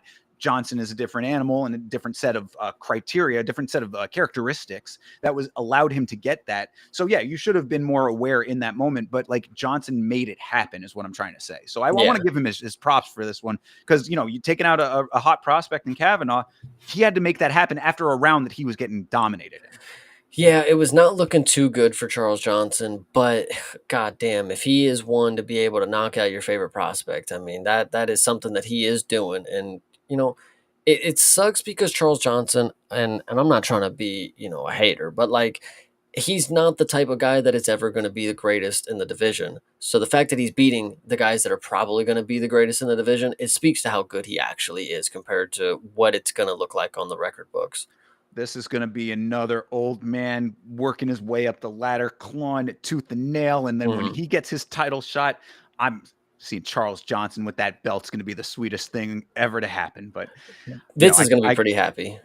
Yeah, yes, he absolutely is going to be happy, and I can certainly dream. But either way, I mean, this I thought was actually I wanted to bring this up too. Like, aside from being a great comeback performance, I want to give a specific shout out to the great corner advice that Charles Johnson got going into the second round. His corner, they said on the commentary that his corner said, "Don't plant your feet and up the volume," and I thought that, coming off of how he looked in the first round going into the second, that was really helpful advice because it made him more competitive, like it evened out the metrics, so to speak. Like it like got him into the fight more than he was in that first round. It felt like he was playing catch up a lot of that first round. Now, granted, the shot that that one shot to the eye that kind of gave him a lot of like agitation or whatever, that might have played a factor because, it was bothering him for a good amount of that round. But Lonnie Kavanaugh's boxing was really sharp. His movement was really good. So, like, Johnson was just a step behind. And I thought that the advice really got him, like, it got him situated to the point where he was able to find a knockout like that. Granted, Kavanaugh did try to go for the Gilly twice, which was probably not going to be a move that was going to work out. So that also maybe gave Johnson a little bit of a time to recalibrate as well. Ended up going for that pickup slam at that point, which worked out good for him too. I thought that that this was an instance where readjusting, and this is just where the veteran status of someone like Charles Johnson comes into play too. You get good cornering advice, you take the cornering advice, you get yourself situated and like understanding of what your opponent is throwing at you, you readjust, and then you find the shot. So I was really satisfied with how all of that turned out. And maybe it's just one of those deals where only a guy like Charles Johnson can do that. Yeah, no, I agree. I mean, it is definitely a great performance. Lonnie, I'm fucking heartbroken. I mean, this was just not what I wanted to see happen to you. Watching your hair go flying as long, with you down to the mat. I mean, it just sucked. But either way, And he good was performance. out. Yeah, and Yeah. he was out though. I mean, like that was definitely, like, the shot really did put him down. I did feel kind of bad for him in that one because usually he's the one putting people out. Like, I will never forget his Contender Series knockout. That was one of the scarier knockouts that I have seen, just in recent memory. Like, his opponent was out for quite some time. Like, that was one that, like they had to like get the medics in there kind of thing. So, like, Kavanaugh was on the right side of it that time. This time on the wrong side of it. I felt for him. Also, shout out to Am, who was in the chat, who's a student of Kavanaugh's, training over there at the same gym. It was a little tough on that front of everything, but I don't know how I haven't retained that Charles Johnson is fighting out of Orlando, Florida. So a hometown hero on that side of the coin, and happy about that. As you mentioned, my watch along co-host Vitz King's favorite fighter, or one of them. I was happy with that side of the coin. So Lonnie will come back; he'll be fine. Yeah, I agree. All right, keeping the train moving here. Mahashate versus Gage Young. This was another fight that felt very even to me. This was a very point fighty kind of fight on both sides. Yeah, I was not super impressed with this fight overall. This fight, I remember that I was one of the few people that said Gage Young impressed me in Contender Series. I was one of the only people that was actually riding for him after the loss that he just had before this. A lot of people said that he looked awful. It was on short notice. What can you say? He went out there and got a paycheck and, may not have looked great, but he gave it his all. So going into this fight, I figured he was going to be good because I saw something at one point. Like, there was a reason that I said that he was good. And so I'm glad. Actually, before I go into that, the reason I said that he was good is because he's very good at a lot of things. He's just very average across the board. Like, he does a lot of things good, nothing too particularly great, but nothing bad. And I think that showed in this. I mean, he actually was able to just, fill up the stat sheet, really do a lot of different things. Didn't knock him out, didn't throw up a good submission, but he didn't get into a point where he was compromised. He controlled the grappling. He got some takedowns. I thought this was a pretty solid performance, although it was not the funnest thing to watch, unfortunately. Yeah, I mean, that's, I think, my big takeaway was that, like, I thought that, I mean, I kind of thought that Mashate might have taken this fight. Like again, this is one that was really, really close. So like, I was not mad that they gave it to Gage Young. I just was not overly impressed with either of these guys. So it was kind of a bit of a tough call. Like it was one of those ones where I'm like, I'm going through round by round, and I'm like, who is there anybody that's actually up in this fight? Because I was like, I have literally in the notes possibly 1-1 going into the third, and that's like, I mean, there should be more definitiveness in these rounds. I mean, like, go out and get it. It was just, I thought that Gage Young had good volume and takedowns. Mashate had the heavier power. So, Young does have a good chin. He was able to eat all of those shots. There was a powerful left hook in the second round that I thought like, oh, okay, Mashate actually does have some power in his hands, but Young powered through all of that. It just, I came away from this one just not really feeling very confident in either of these guys going forward. And like, you hear it on commentary. I mean, Lorisenko is from St. Louis, and so is Gage Young. So it's like she's hyping him, oh, I know how great this kid is. I've seen him be great. And like, I'm sure that he's been great in the regionals, but just I don't know if I'm seeing it translate into the UFC. And it just gives me pause for like supporting going forward. And he seems like a fine guy. Again, this is not a personal statement. This is really just a fact, like what I'm seeing off of his fight style. I don't see any like one thing that I can latch onto from him and say that's the thing that's going to get him to the next level. Yeah, I think we're saying the same thing. I think he's just all around good at things, not very particularly great at one thing. Jack of all trades kind of deal, master of Yeah. none, that's really all that I had to say about this one. The only other note that I thought was kind of funny was that they both got warnings for leading with their fingers, and after the warning, both immediately went back to leading with their fingers. Thought that was it was nice. A little lull moment. But yeah, other than that, I mean, this was an okay fight. As I said, I thought that Mahashate might have won it personally. Not mad about it, Young getting it, and that's really the end of what I got. So. Yeah, sadly, this was the featured bout. Yeah, featured prelim. Yeah, it certainly was. Yeah, that was definitely not like the next fight probably should have been the featured prelim, but then this should not have been on the main card. This probably should have just been like, maybe it should have been the opener. Yeah, something like that. Yeah. So anyway, that's Gage Young and Mahashate is what it is. Moving on to main card here. There's a lot to talk about with this fight. This is Tyalak Naraji. Got it. Nailed it. Tyalak Naraji versus Kiefer Crosby. First of all, before we get into the fight itself, it was hilarious that during the promo package, Fitzgerald was doing the voiceover and did not know how to pronounce Saiyan. Naraji's nickname is Super Saiyan.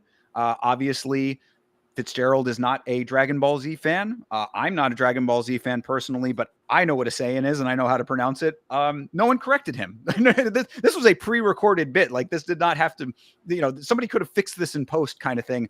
They just let it fly. How did he say it? I think he said Cyan. I believe. I think that's how he did it. Super Cyan. Either way, just a funny little note. But so that out of the way, what did you think, Chase? Because there's a lot to talk about here. Well, there's a lot to talk about, so I want to just lead right into the narrative that I want to bring up. It's like we need to stop. We need to stop treating. Well, it's not like we have been doing this, but we're starting to create a pattern. In these last two instances that I'm going to bring up, we need to not let happen more.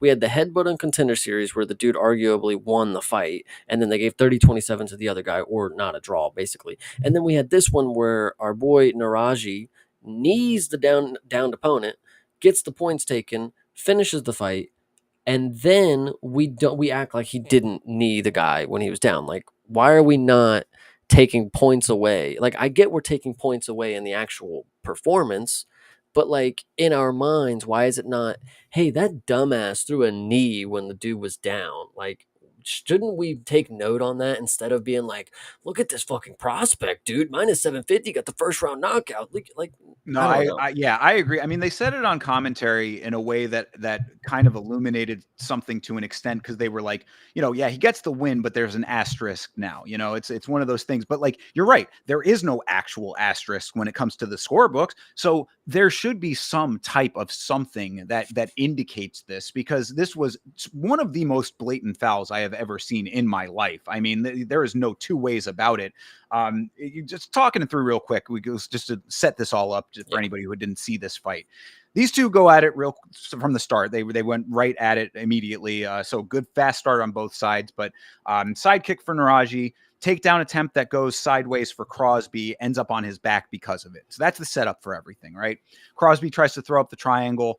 Nice work on the top from Naraji to navigate all of that, because Crosby was trying to go for some submissions. He almost had the armbar for a second there, but nothing doing. Naraji good with all of that, right? He lands a couple of solid elbows, Naraji, from the top. Was doing fine work. He was winning the fight based on what he was doing up until this point. Then Kiefer Crosby tries to stand up, and just the most blatant knee to the face. It ends up cutting Crosby. His cheek ends up bleeding. He's looking real bad off of this. This would have been an instant disqualification had Crosby decided to go that route. It ends up being a 2-point deduction.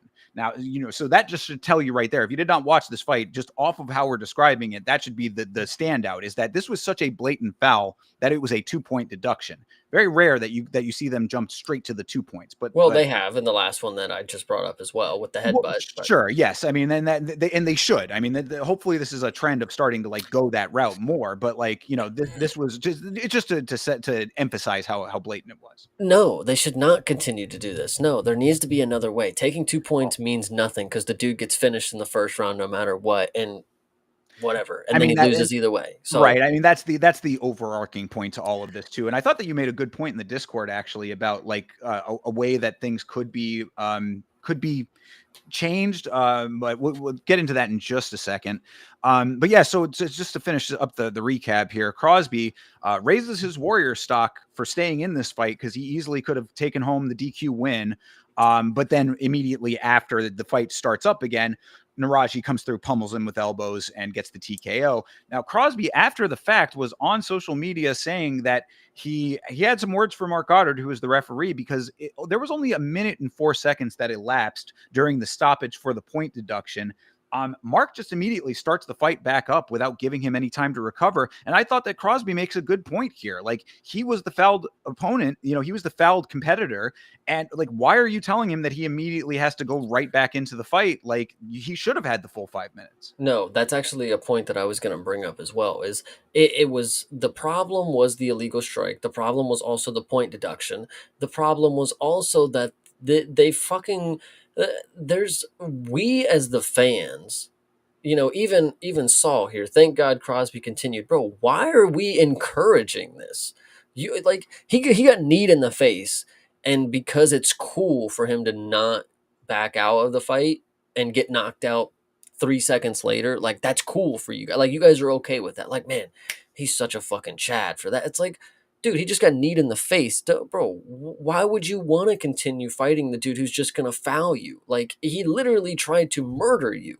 But, like, when it comes to the point thing, I think another option to the point deduction system, to the foul regulation, if you get anything, it's like the NBA. If you get a flagrant 2, you're out immediately. If you get a point and then you get another point, then you're out. Or if you get two immediately, you're out. And like they did pressure Crosby to get back in there. They're like, get the ref, check him. He's good. He's good. All right, get out, ref. It was like literally Goddard like having like a moment. Like it was kind of weird.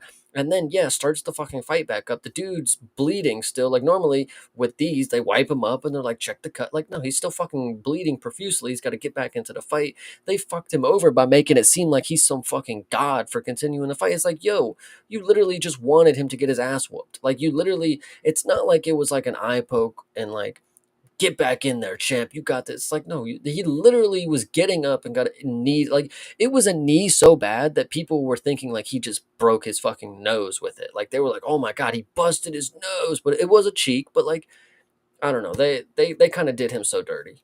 Well, I liked what your suggestion was in the Discord, where you had said that like they should send like the one of the possible changes that people talk about a million different changes to how these things can work better, and there does need to be some kind of adjustment to the way that these things are handled from the top down. There needs to be like the ABC, who is the body that regulates the commissions, like needs to go back to the drawing board on some of this. But I like the way that what you had suggested, where you're like, send the rule book out to the fighters ahead of the event in their native language. So wherever they're from, translate the rules and give it to them ahead of time. None of this referee backstage telling them the rules real quick, talking it over kind of thing through a translator. Give them the rules ahead of time and then be firm in your enforcement of it. If it's like what you said, if it's a two strikes you're out kind of thing, then perhaps maybe that works. I mean, there's a lot of different ways that you can actually get into it once you start breaking it down in cage and how it like plays out in the reality of it. But I do like the idea of them having the rules ahead of time in their native language so that they can go take their time, read it over, have a full understanding of what they can and cannot do, so that there is no question going forward. It's like one of those things where, he just doesn't speak English. Well, that does not play a factor anymore. Yeah. Well, and you get into that, because I think if that's what you do, you send everybody the rule book. Okay, not everybody's going to read it, but then you're going to start seeing that people are going to get penalized and not getting paid, and then people are going to realize that, oh shit, I really actually should not fuck up. And you're actually going to start getting people that take the shit serious, whether it's them actually sitting down and reading it or they're getting somebody to help them understand what it fucking says. I mean, we're professional fighters here, we're not fucking English scholars. I get it, but like, I think I think it could just help a lot. It takes we already have so much copy paper in the world. Like, who gives? Just use more of it. We're not going to run out. Just make more papers, packets, and mail them. Get everybody to update their address. Get a mailing address and send that shit to them.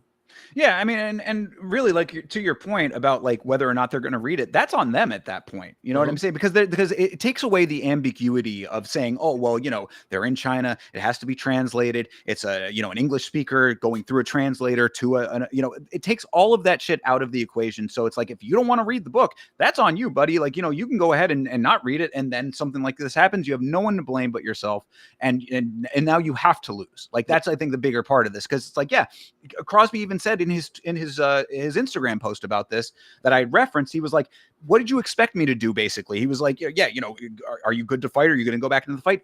All of the fighters are going to do that. That is what a fighter does. If you are taking the easy way out, to me, you're not fit for this sport. So that the fighter is going to go back in there even after something like this. Yeah. So, there has to be a better way to handle these kinds of situations. And I do think it is very unfortunate now, exactly what you said, where Naraji is now, heralded. They, on commentary, we're even glazing him.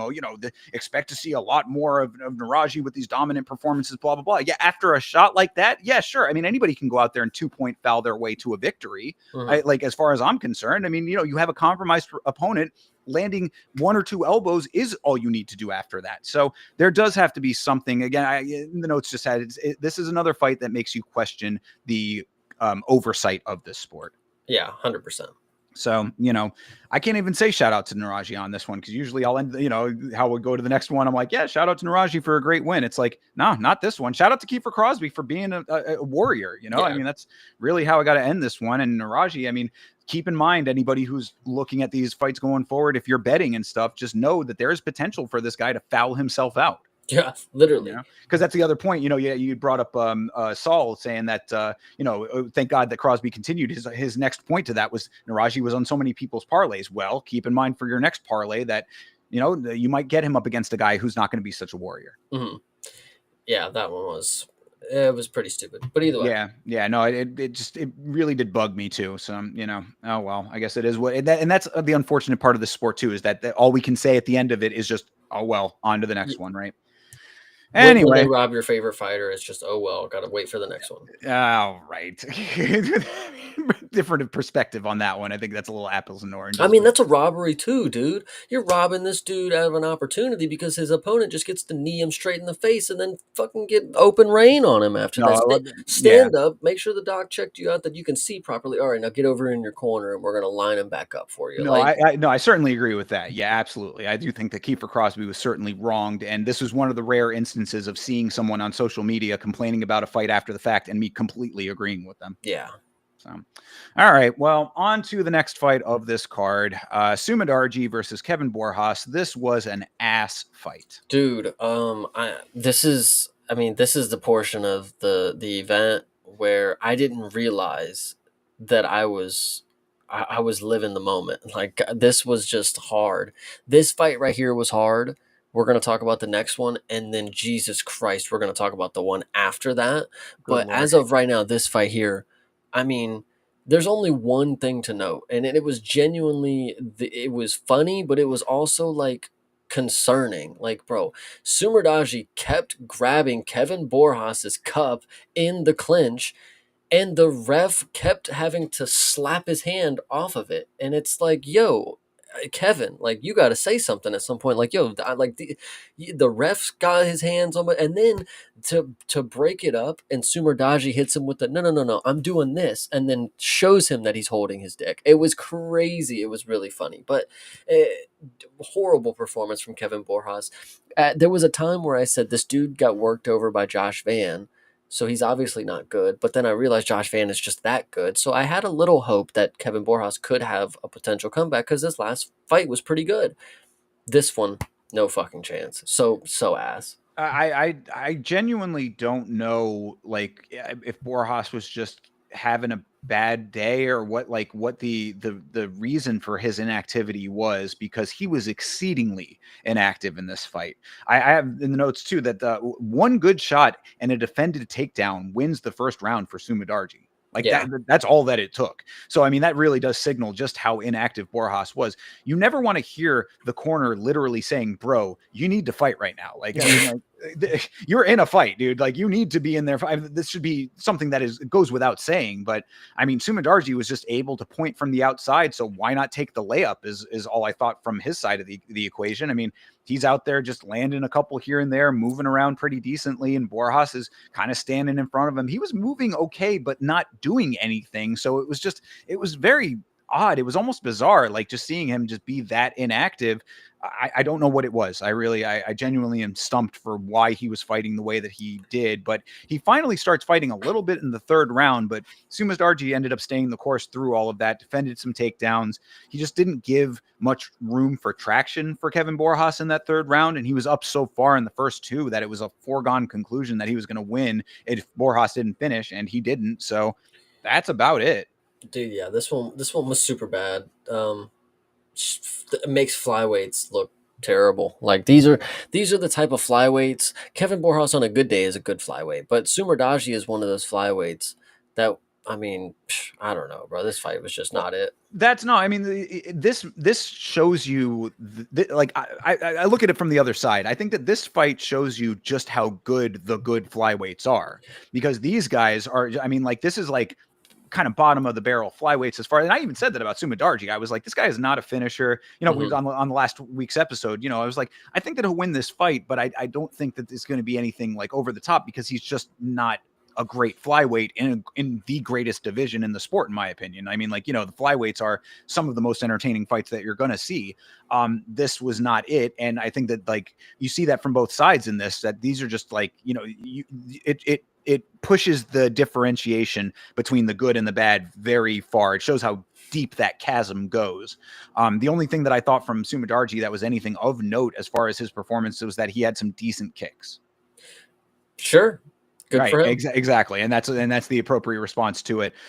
So yeah, I mean, really, the takeaway here is that either of these guys against even a decent flyweight is going to be probably not a great matchup for them. Sumerdaji, if you pressure him to make him work harder, he will rise to that pressure. So I do think that he will continue to have competitive fights, but he's not going to rise past that. His ceiling is pretty low, in my opinion. Yeah, I definitely can see that. And with Kevin Borjas being just a straight up boxer, I mean, he tried for takedowns, but if you're not getting Sumerdaji down, then you're not a wrestler. So stick to the striking and just be more aggressive. But I'm definitely not betting on you to do anything important later. Well, I don't even know if he really is the boxer, or if he just was so lackluster in his takedown attempts that he just wasn't able to get his wrestling off like he actually wanted to, and that was what was holding him up. There was something off. I mean, we'll talk about somebody else who had something way off too. So I might have just, maybe it was the trip to China. I don't know. Like, a lot of different things could have been it, but this fight was not it. I agree. All right. I mean, that's really all that you can say about that one. boring fight. I mean, I can tell you there's not much more to come for these next Yeah, ones. it really all of the action was front loaded on this card. This next fight is another one. This is Sergey Pavlovich versus Waldo Cortez Acosta. This fight kind of sucked too. This fight was horrible because when you go into this fight, you know, you have half of the people expecting Sergey Pavlovich to come out and be what he once was, which I was of the assumption he's never going to be that again. And I think I was very accurate in saying that. Now, when it comes to Waldo Cortez Acosta, I think he is a very generic, very average. He's good at a lot of things, not great at most. You know, whatever we want to say about Gage Young, I mean that's what Waldo is. You know, it, he gassed out, which we actually really haven't seen him do most in his fights. You know, he's actually had decent cardio for being one of the bigger bellied guys. You know, the Salsa Boy is normally dancing his way to the decision, but I think this one I think he started out very worried about Pavlovich's power, which he should have had me in his fucking corner. I would have told you that dude is not throwing nothing at you. You would, dude, the chin that you got is crazy, and he actually showed it in this fight. He ate a lot of clean shots from Sergey, but Sergey is just not what he is ever. You know, he's not going to amount to what we once thought he was going to be, and Waldo is still. The stock didn't drop for him. I mean, he did exactly what Waldo was going to do. It was just a matter of if he was going to have just a little more output than Sergey, and he didn't. So he lost the fight, and it was boring. But he didn't get knocked out, and he gassed out for the first time. And I think he just wasn't locked in. I don't think. I would say that his stock dropped a little with me because of the output specifically. Because I think that if he had better volume, that there was potential for him to take this fight with the way that Sergey kind of operates. But the bigger note, like what you're saying about the old Pavlovich being gone, that is true. But I think that the modification that I have come to is that I think it's time to acknowledge that even though the old Pavlovich is gone, the new Pavlovich can still win fights. And that to me is where it lands. You know what I'm saying? Like, because, yeah, we saw a Sergey Pavlovich that used to come into the cage, walk forward, throw windmill shots at people, and just clobber them to death.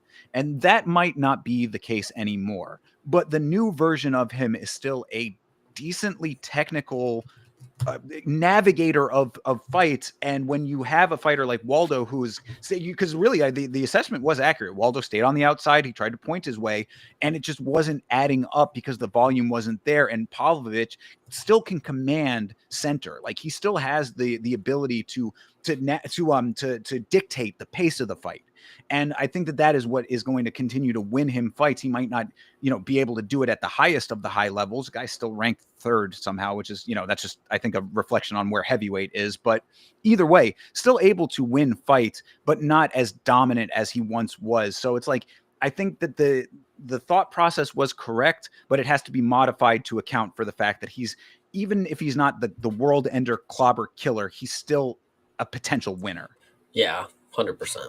Yeah, so, that's the unfortunate part is because I will probably keep the narrative alive that Sergey is not what he once was, but you are completely right. He should be able to beat mid to top tier, heavyweights if there is a top tier below him kind of deal. But he's the baseline for the top tier, so he should be fine for now. Yeah, and I mean, when it comes to the whole deal with Waldo, as far as this fight went, like, I mean, I've never really liked him all that much, to be perfectly honest. I think that he's a little bit cocky without backing it up. And that showed in this, which was funny to me because as he's gassing out, he's still trying to taunt and sort of play the dancey shit. And I'm just like, bro, you're down 2 rounds solid right now, and this is how you're trying to do things. It just was a bad look in my opinion. He's a Dominican fighter. My buddy Vitz King is Dominican. I support him for those reasons. Obviously, representing Dominican Republic in a sport that has no representation from that nation is something that is noteworthy.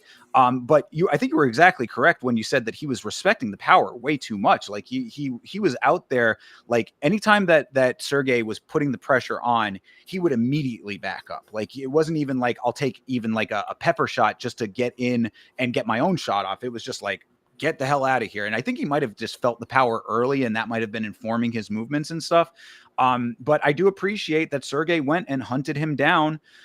We talk about how there are fighters who like to stay on the outside, and it's their job, the other competitor's job, to go and find them and land those shots. Sergey did that. He also was kicking a good amount in this fight, which we don't see as much from him. So, if this modified version of Sergey Pavlovich if that's just what the reality is now, that he's not going to be Mr. World Ender, I was okay with how he navigated this fight. And I thought he did a pretty decent job, all things considered. Yeah, it's just unfortunate that you think this fight was also ass, but you admire that he did it well. Oh yeah, no, absolutely. And that's heavyweight, bro. That's just, know. you know what I'm saying? I mean, like, you have such a small percentage of elite heavyweights, and this is a good version of Pavlovich at, like within this dynamic. Yeah, they were so good they couldn't finish each other. I know. Yeah, no, I know. Yeah, this definitely was not a great fight, but it was a passable performance to get the win for Pavlovich against a Waldo who was trying to play a game that we knew he would play, but didn't play it well enough. 100%. Yeah. Also, just real quick before we move on, did I hear correctly that Waldo has 10 kids? Yes, sounds about right. And they said he, if he wins, he'd get the 11th. Is how they set that joke up. So that is just wild, bro. Stop having babies, brother. 10 children. That's insanity. And then the UFC other contract must pay good. Yeah, really, 10 mouths to feed. Good Lord. I can barely survive without kids, But yeah, and the other note that I thought was pretty funny was Pavlovich's boy during the post-fight interview reminding him to beg Dana to give him a shot at getting into the UFC. I thought that was hilarious. It's like, bro, the Contender Series exists for a reason. Just go on there and earn your way in. You shouldn't be tapping your boy on the shoulder saying, hey, Dana, please give this guy a shot. Right. I think that trend needs to die down a little bit. We've seen that like several times recently of guys using their Octagon interview to advocate for their teammates. I understand it, and I do think it's a nice thing to do, but like, I think that maybe we need to curb that just a little bit, especially if it's getting to that point. Like, hey, brother, remember, tap on the shoulder. Yeah. Yeah. No. A little strange. Yeah, no, that definitely can't get. I can see how that would be cringe and annoying, but we have seen that become a more modern trend, and it should be for the good people. Like, if it's Ilya and he wants his brother to come in, like, Dana, come on, let my brother have a shot. I don't care about that shit. But like, if it's just some random guy in the gym, like, yo, get your stripes like everybody else. Figure out how to get in contact. Yeah, exactly. It's right. I mean, they're if you're training with someone who is out there already in the organization winning fights, they're not that hard to get a hold of, I'm sure. Right. Anyway, all right. Well, let's move on to the most bizarre fight of this evening. This was Aljamain Sterling versus Brian Ortega. Just to set this up a little bit, setting the stage here, all kinds of problems for Ortega on the scales going into this fight. There were reports that he had been hospitalized briefly. He apparently tripped and fell at one point cutting weight. The fight was moved to 153 pounds. That's a very specific number, but that's what was on the Chiron for both sides. So 153 pounds is what this was fought at. Why was this a 5-rounder? No one seems to know, including Aljamain Sterling. Aljo came out before this fight and said they weren't getting paid any differently for a 5-rounder. So very odd that they specifically made this one a 5-rounder. And then, of course, with those issues that Ortega had making weight or not making weight, the lack of making weight, this turned into one of the more bizarre 5-rounders that we've seen in recent memory, and this was just odd. Anyway, go. That's your setup. Have at it, Chase. Odd is not the word, dude. Horrible is the word. This was one of the worst. And listen, and I actually think I'm confident by saying this was the worst non-title 5-round fight that we've ever seen. Like, this was genuinely. Like, no way did we expect it to be this bad. Like, even after Brian was like, with the stuff that was going on before the weight cutting and stuff, like, I was confident, okay, now Aljo's going to finish him. Now he's going to no playing around. This is the dude that'll take your back and choke you out. Like, this is the human backpack. And then I watched him strike with Brian Ortega. And I want to make this clear. I watched him do it for 3 rounds because at the end of the 3rd round, I decided it was not worth my time for this. And I hate to break it to everybody out there. This was after an entire day and night of watching fights. I was done. I was fed up at what I was seeing from Aljo. He literally, and dude, it's not even just Aljo. It's the goddamn commentators too. They're sitting there saying, people forget how good of a striker Brian Ortega is, man. His boxing is so slick as he gets his ass whooped by Aljamain Sterling on the feet. The dude who can't throw a jab properly. I just genuinely nuts. I mean, I woke up and I saw the clips of the elbow that Aljo landed that he broke his own arm on. By the way, he's got literally chipped a bone in his fucking elbow. Did not know Which, that. Oh, Jesus. yeah, so his arm's like all fucked up right now. But I think it's just absolutely hilarious. It's like, dude, how harmless can you be? You get injured after hitting Brian Ortega in the face. Like, I don't.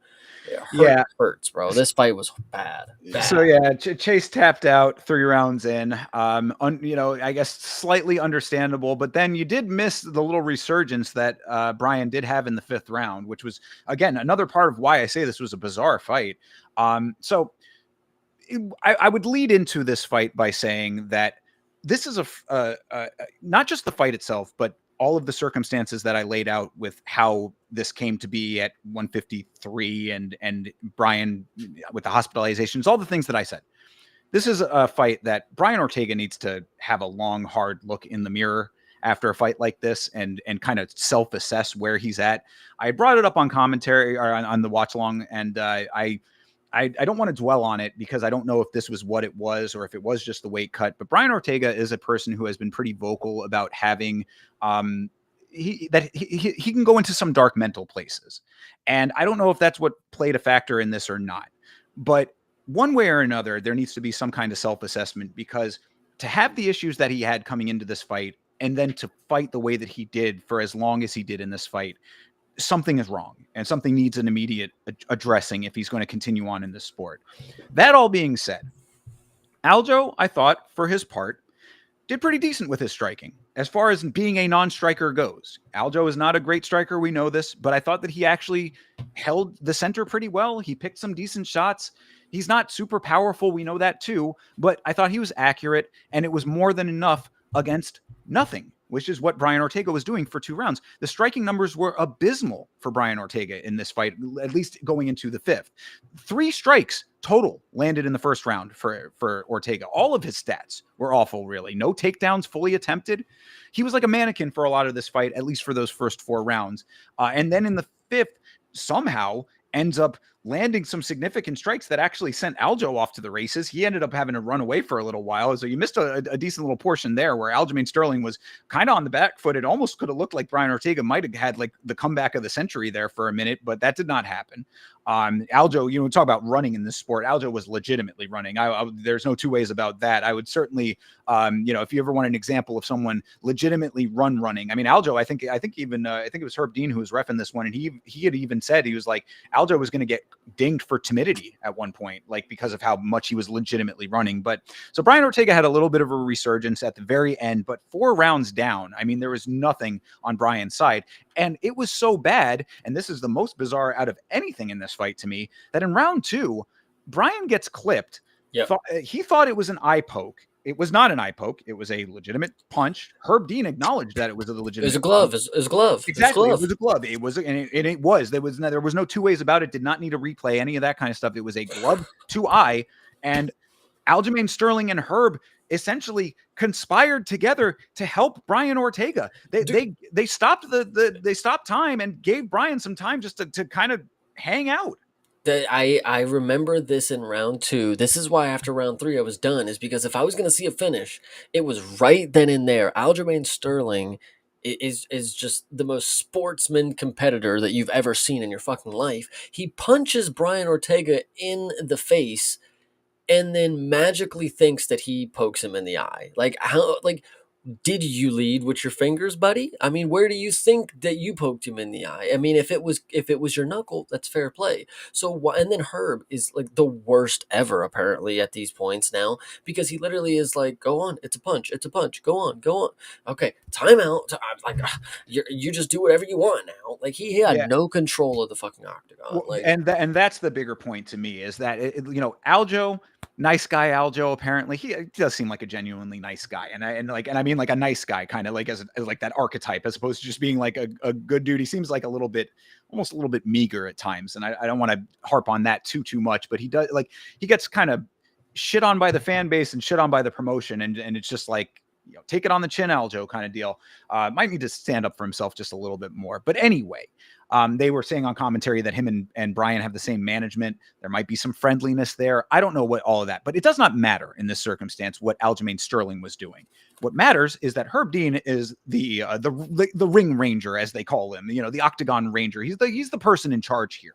If it was a punch, Herb Dean should not have stopped this action. No two ways about it. Like, he should have said, start fighting again. So I really do put the emphasis on Herb Dean on this one, because it was a bizarre moment, but you were the one that was in charge of whether the action stopped or kept going, and you should have said, fight on.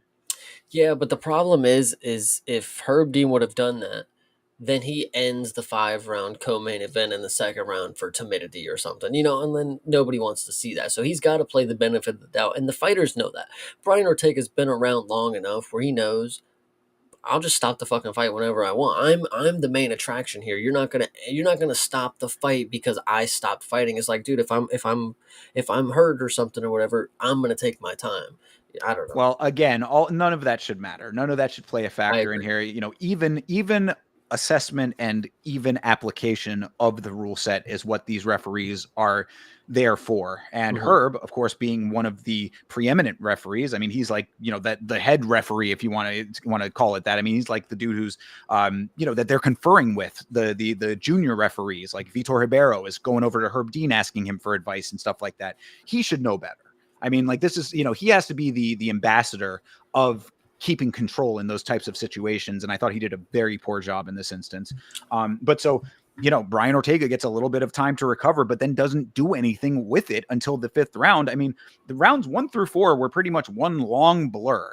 It was, You, Aljamain pointing. you keep talking about this 5th round like he didn't lose it on the judges' scorecard as well.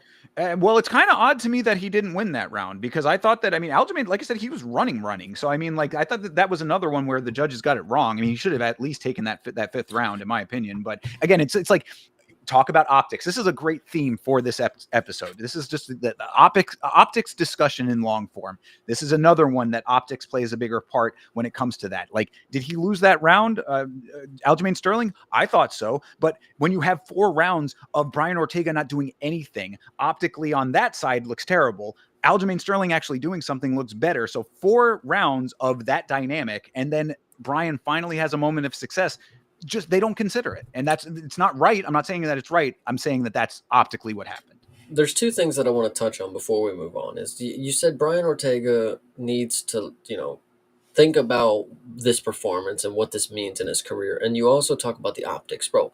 Brian Ortega, the entirety of his game is to get his ass whooped and then pull off the miraculous sub. Like, that's literally all that he's good for. So you telling me that he had a little slight comeback in the 5th round doesn't surprise me, because I watched him do what he normally does, and that's get his ass whooped for 3 rounds, what, 4 No, rounds if you want to yeah, talk about it. you're making a good point there. He is like a comeback kid a lot of the times. But what I would say to that is, it's not just the performance that I'm talking about that with. I'm talking about everything. I'm talking about Mhm. the weight cut and all of that too, because this is now time number 2, and the organization has given a lot of runway, a lot of leeway to Brian Ortega. If you recall, he was the reason that Dan Ige had to step up on 4 hours notice. Yeah. So, there's already issues with Brian Ortega when it comes to making the weight, period. But so you pair that with the performance. That's what I'm talking about. Why he needs to self-assess. And then also the another part of the assessment is just the fact that if he banks on being the comeback kid and then can't pull off the comeback, that's part of something that he needs to take a look at too. Because, if you're resting on something like that, which is a very risky gamble to begin with, and it's no longer paying off, time to have a little think, I would say. Yeah, I agree. So this was a weird one. Aljamain Sterling, 30, 20, or excuse me, 50, 45s across the board. Like I said, would have given Brian that 5th round, but regardless, just a very strange fight, and one that it turned out to be a very long 5 rounds. And like you said, I struggle to think of another non-title 5-rounder that was quite at least as weird as this, if not as bad as this. I can actually tell you what it was. It was, oh, actually, I don't even maybe it was a 5 round with Nate Diaz and Tony Ferguson. I think that was a weirder 5 round non-title fight. Could have been, yeah, because I do remember Nate Diaz having like a non-title 5-rounder at some point back then, and that might have been the one that. If you don't remember the performance, then you need to go rewatch that. That was one of the special moments of this sport. That was when Hamzat pulled out. Oh yeah, no, I absolutely remember the card. Yeah, that's when Nate guillotined him. Yeah, he pulled the ghillie off on Tony. Yeah, either way, regardless of that, this was just a bizarre fight, and certainly a strange co-main after 2 pretty bad fights. And then leading into this main event was just, it was an odd way for this whole thing to, we talk about the highs and lows of cards. This one started off pretty decent, had a couple of dips, and then sort of trailed off. And I guess you can say that this main event was a high point to an extent. We'll talk about it here, but just a strange trajectory of this entire card. So let's get into the main event. This is Johnny Walker versus Zhang Minyang. We both were very confident in Zhang Minyang coming into this fight, and I don't think that we were misplaced in that. I just think that the misplacement was in how freaking weird Johnny Walker can be in fights, and then to land a low kick that changed the entire course of everything was just something that no one could predict. Yeah, this one was unfortunate. I did wake up the next day and have to watch this. I didn't have it spoiled for me. I mean, there was a couple comments, but like nobody outright said who won. I mean, I kind of figured it was Johnny somehow. But when the fight started, Johnny Walker fakes the glove touch and goes straight for a takedown. Hilarious because he gets the position reversed immediately, right into full mount. Yeah, it was actually hilarious. Which, if you want to talk about the good things, Zhang Minyang does have takedown defense. I mean, he did. I mean, that was damn near pretty good. I mean, it looked good on top. No real threats from Walker from below. So all of the top work for Minyang was actually pretty good in that first round. And so it was good. And then they grind it out. And then Zhang Minyang has all of his wins in the first round. So when it left the first round, it's already sketchy. Did we expect him to look as gassed as he did in the second round? No, I don't think so, but he was definitely gassed and he was done for. Did we expect him to act as if his head was hurting when his leg was kicked? I don't know, but it was very funny when you watch him do this while, like, I don't know. It was, when you pointed it out to me, I when I watched it, I'm like, holy shit, he actually did. He actually was confused on where the pain was coming. I don't know. He fell backward holding his head, but his leg was the one that was hurting, and then Johnny Walker swarms him. I don't know. Yeah, it was that another bizarre moment. Yeah, Walker lands a leg kick, or he'd been landing some low kicks, some calf kicks throughout the fight, and they did say that the two of them had trained together at some point. I think that they had trained for Minyang's fight against Anthony Smith, I think is what they said. So maybe some frame of reference there. I don't know about that part of it. Or I don't know if it was just Johnny Walker's game plan to low kick a whole bunch. That could have been, and it was fine. I mean, yeah, you're landing some decent low kicks. Nothing that we don't see in this sport all the time. He lands one kick to the side of the knee, basically high on the calf. And I mean, it might have just hit the nerve. That's what Bisping was speculating. It hit the nerve, and that's all well and good too. But Zhang just full on crumbles at that point. I mean, like, he really did go down like as if his whole body shut down. And I do understand that, you hit the nerve, that does shut your leg down for sure. But to not have any instincts to maybe level change, not have any instincts to try to get yourself off to safety somehow to recover for a little bit, that this would have been an appropriate time for some evasive maneuvers. If you're going to go down to the ground anyway, how about start rolling? I mean, I just do something, anything is what I'm trying to say here, because he literally went down to the ground and did the don't hit me pose. Yeah. The same pose we were talking about earlier with the Contender Series. So it was just a bizarre folding of a guy who was doing pretty good. He definitely took that first round. Yeah. So absolutely. So it was just, even Johnny himself, Johnny Walker in the post fight said, he was like, he knew that the leg kick wasn't anything special. He was like, bro, it was just a kick. I have no idea what happened. So it was like, God, look, I understand that it's cope. We both were pretty confident. We both were very wrong. I get that aspect of it.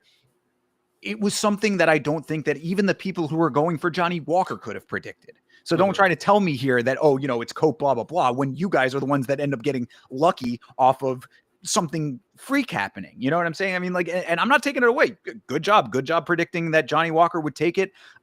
Once a goof, always a goof with him getting taken down by himself in the first round. But like, it was just an odd way for it to all go down. And it certainly does not inspire any confidence in Johnny Walker going forward. Like that's, what you were saying in the Discord after this is like, yeah, I mean, Johnny gets the win, but does this change anything about your perception of him? He took a year off, comes back, and this is the win. Like, are you saying Johnny Walker's back now, people? Is this what you're saying to me? Right. No, I mean, it's just a crazy performance that, that ended up happening. In a perfect world, Zhang Yang flips the position and ground and pounds Johnny Walker in the first 20 seconds of the fight. But that's not what happened. Johnny Walker was able to weather the storm. He used his veteran experience and pulled off a W. I mean, shout out to Johnny Walker. I mean, he truly kept his name alive. Walter Walker is probably thinking he is the man because he made Johnny Walker win with his wrestling. I don't know. Yeah.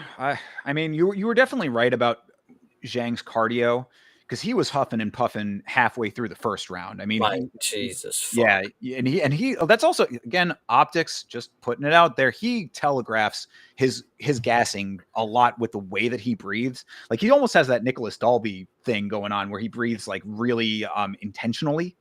And so you see him like his cheeks will puff out like a puffer fish when he's doing he curls his lips up and everything. It's right. Very. Now I do understand it though, because I mean Walker was moving pretty well. I mean Walker was making Zhang work for the early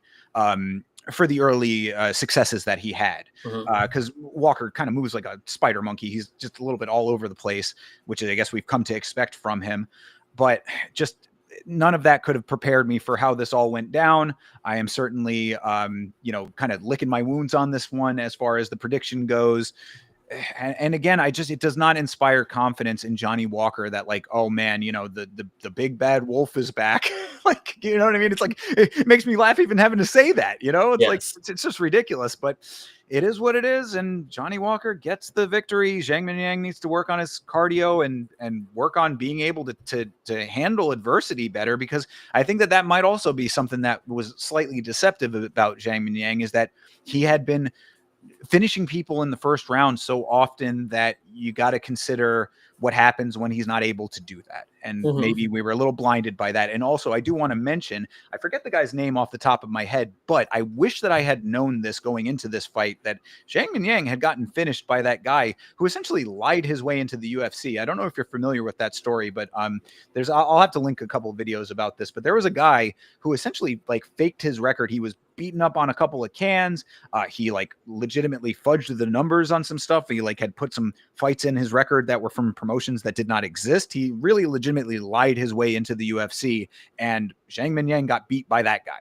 So nice. Yeah, I really do wish that I had been aware of that little factoid going into this fight, but it wouldn't have mattered really. Honestly, I don't even know if I would have let that sway my judgment, because Zhang was so dominant. I think our thought process was correct, is all I'm trying to say. And again, yeah, it's cope after the fact. I get it, but you gotta look at it from like the perspective of like the facts that as we had them. And I don't think that we were like completely off base, and no one could have predicted it going down the way that it did.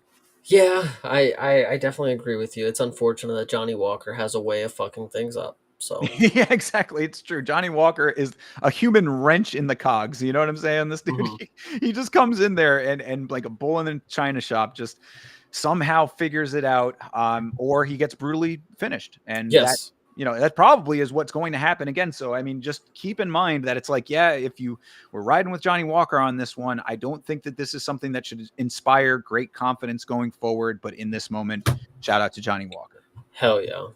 And one other thing I did want to note here, I should have brought it up at the start, but I'll bring it up here now. If anybody who's out there watching knows what Johnny Walker's walkout music was, please either comment it now or throw it in the comments of the VOD, because Johnny Walker walked out to a legitimate bop that I was really, really feeling. And I went to Shazam it, and it brought me to some weird like playlist from I guess it's a Chinese tune, but like it brought me to a playlist that was like a DJ mix that had like a bunch of other songs. So I couldn't like figure out what the actual song was. If you are aware of what that song is, let me know, because that thing was absolute fire. Hell yeah, no, absolutely. If you know that song, make sure to let Thinker know, because we're always looking for new songs around here. That's the truth. I'm a big music fan. Yeah, Black Sabbath on the shirt. There you go. But yeah. So anyway, that is UFC Fight Night, Walker versus Zhang. Chase, after talking it through, what are your final thoughts on this one? This one was really fun to get up at 3 in the morning and watch. I'm always excited for the China cards. I love the atmosphere. I love the audience, and I'm really excited for more to come. I don't think I'll ever miss waking up early to watch a China card. Yeah, I enjoyed that aspect of it. I really did like that it was front loaded with some entertainment, because I did think that main card trailed off pretty bad. I mean, this main event was certainly entertaining for what it was, a little bit odd and fluky, as we had said, but the main card sort of had some dips in there that obviously Chase tapped out. I mean, Yeah. if it hadn't have been a significant dip, he probably would not have done that. So If it was a 3-round co-main event, I would have made it, just so you know. could have been. So yeah, I mean, either way, I thought that overall, if I had to give a point value to this, I thought maybe like a 6 was appropriate, 6.5 maybe. I love doing the early morning stuff, so that was fun. And like I said, it was front loaded with some good action, so it kept my interest early. Some odd things and some weirdness and some less than savory things, but anyway, that's how I got to my conclusion. Yeah, I'm gonna give it a 3 on the boom meter. All right, well, 3 booms it is.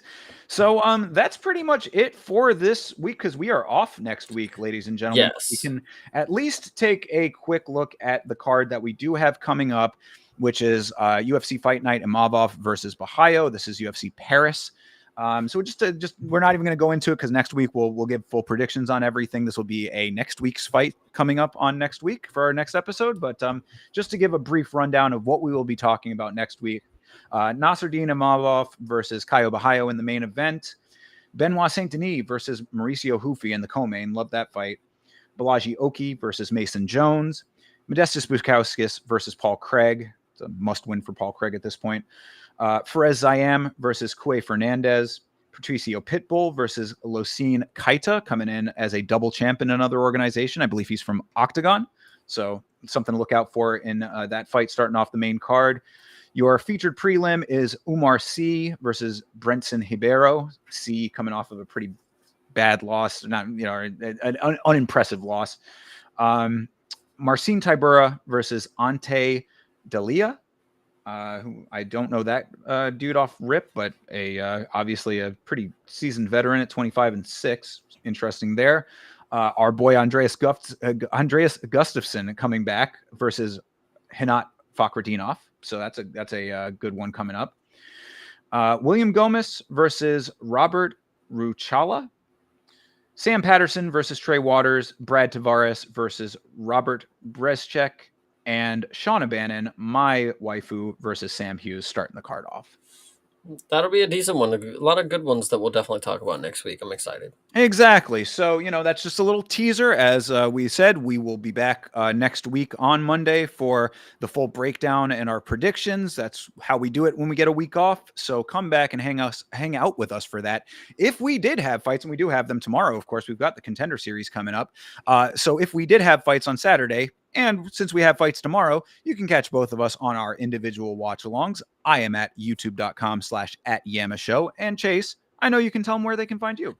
They can always find me watching UFC streams on youtube.com/@CPSmalls. And I don't know if you guys knew, but I'm on Pinterest now. And I am out here killing the game on Pinterest.com/@CPSmalls. Actually, I think it's CP3Smalls, because they got to be a little fucking weird. But you should be able to find me.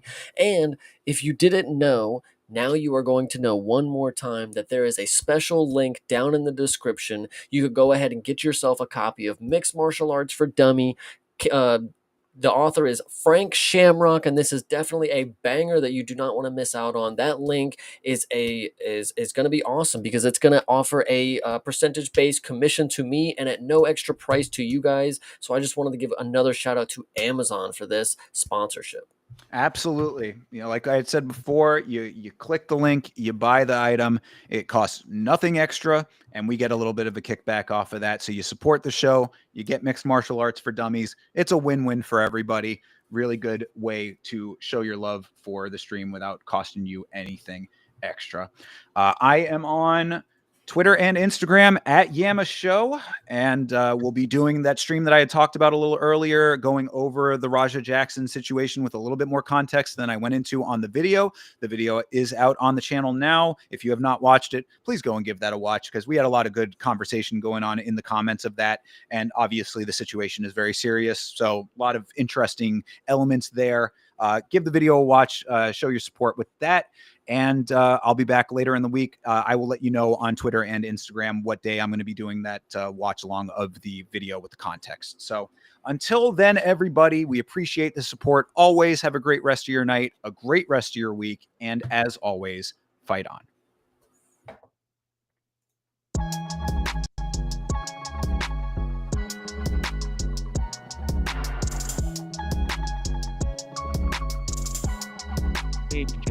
Game.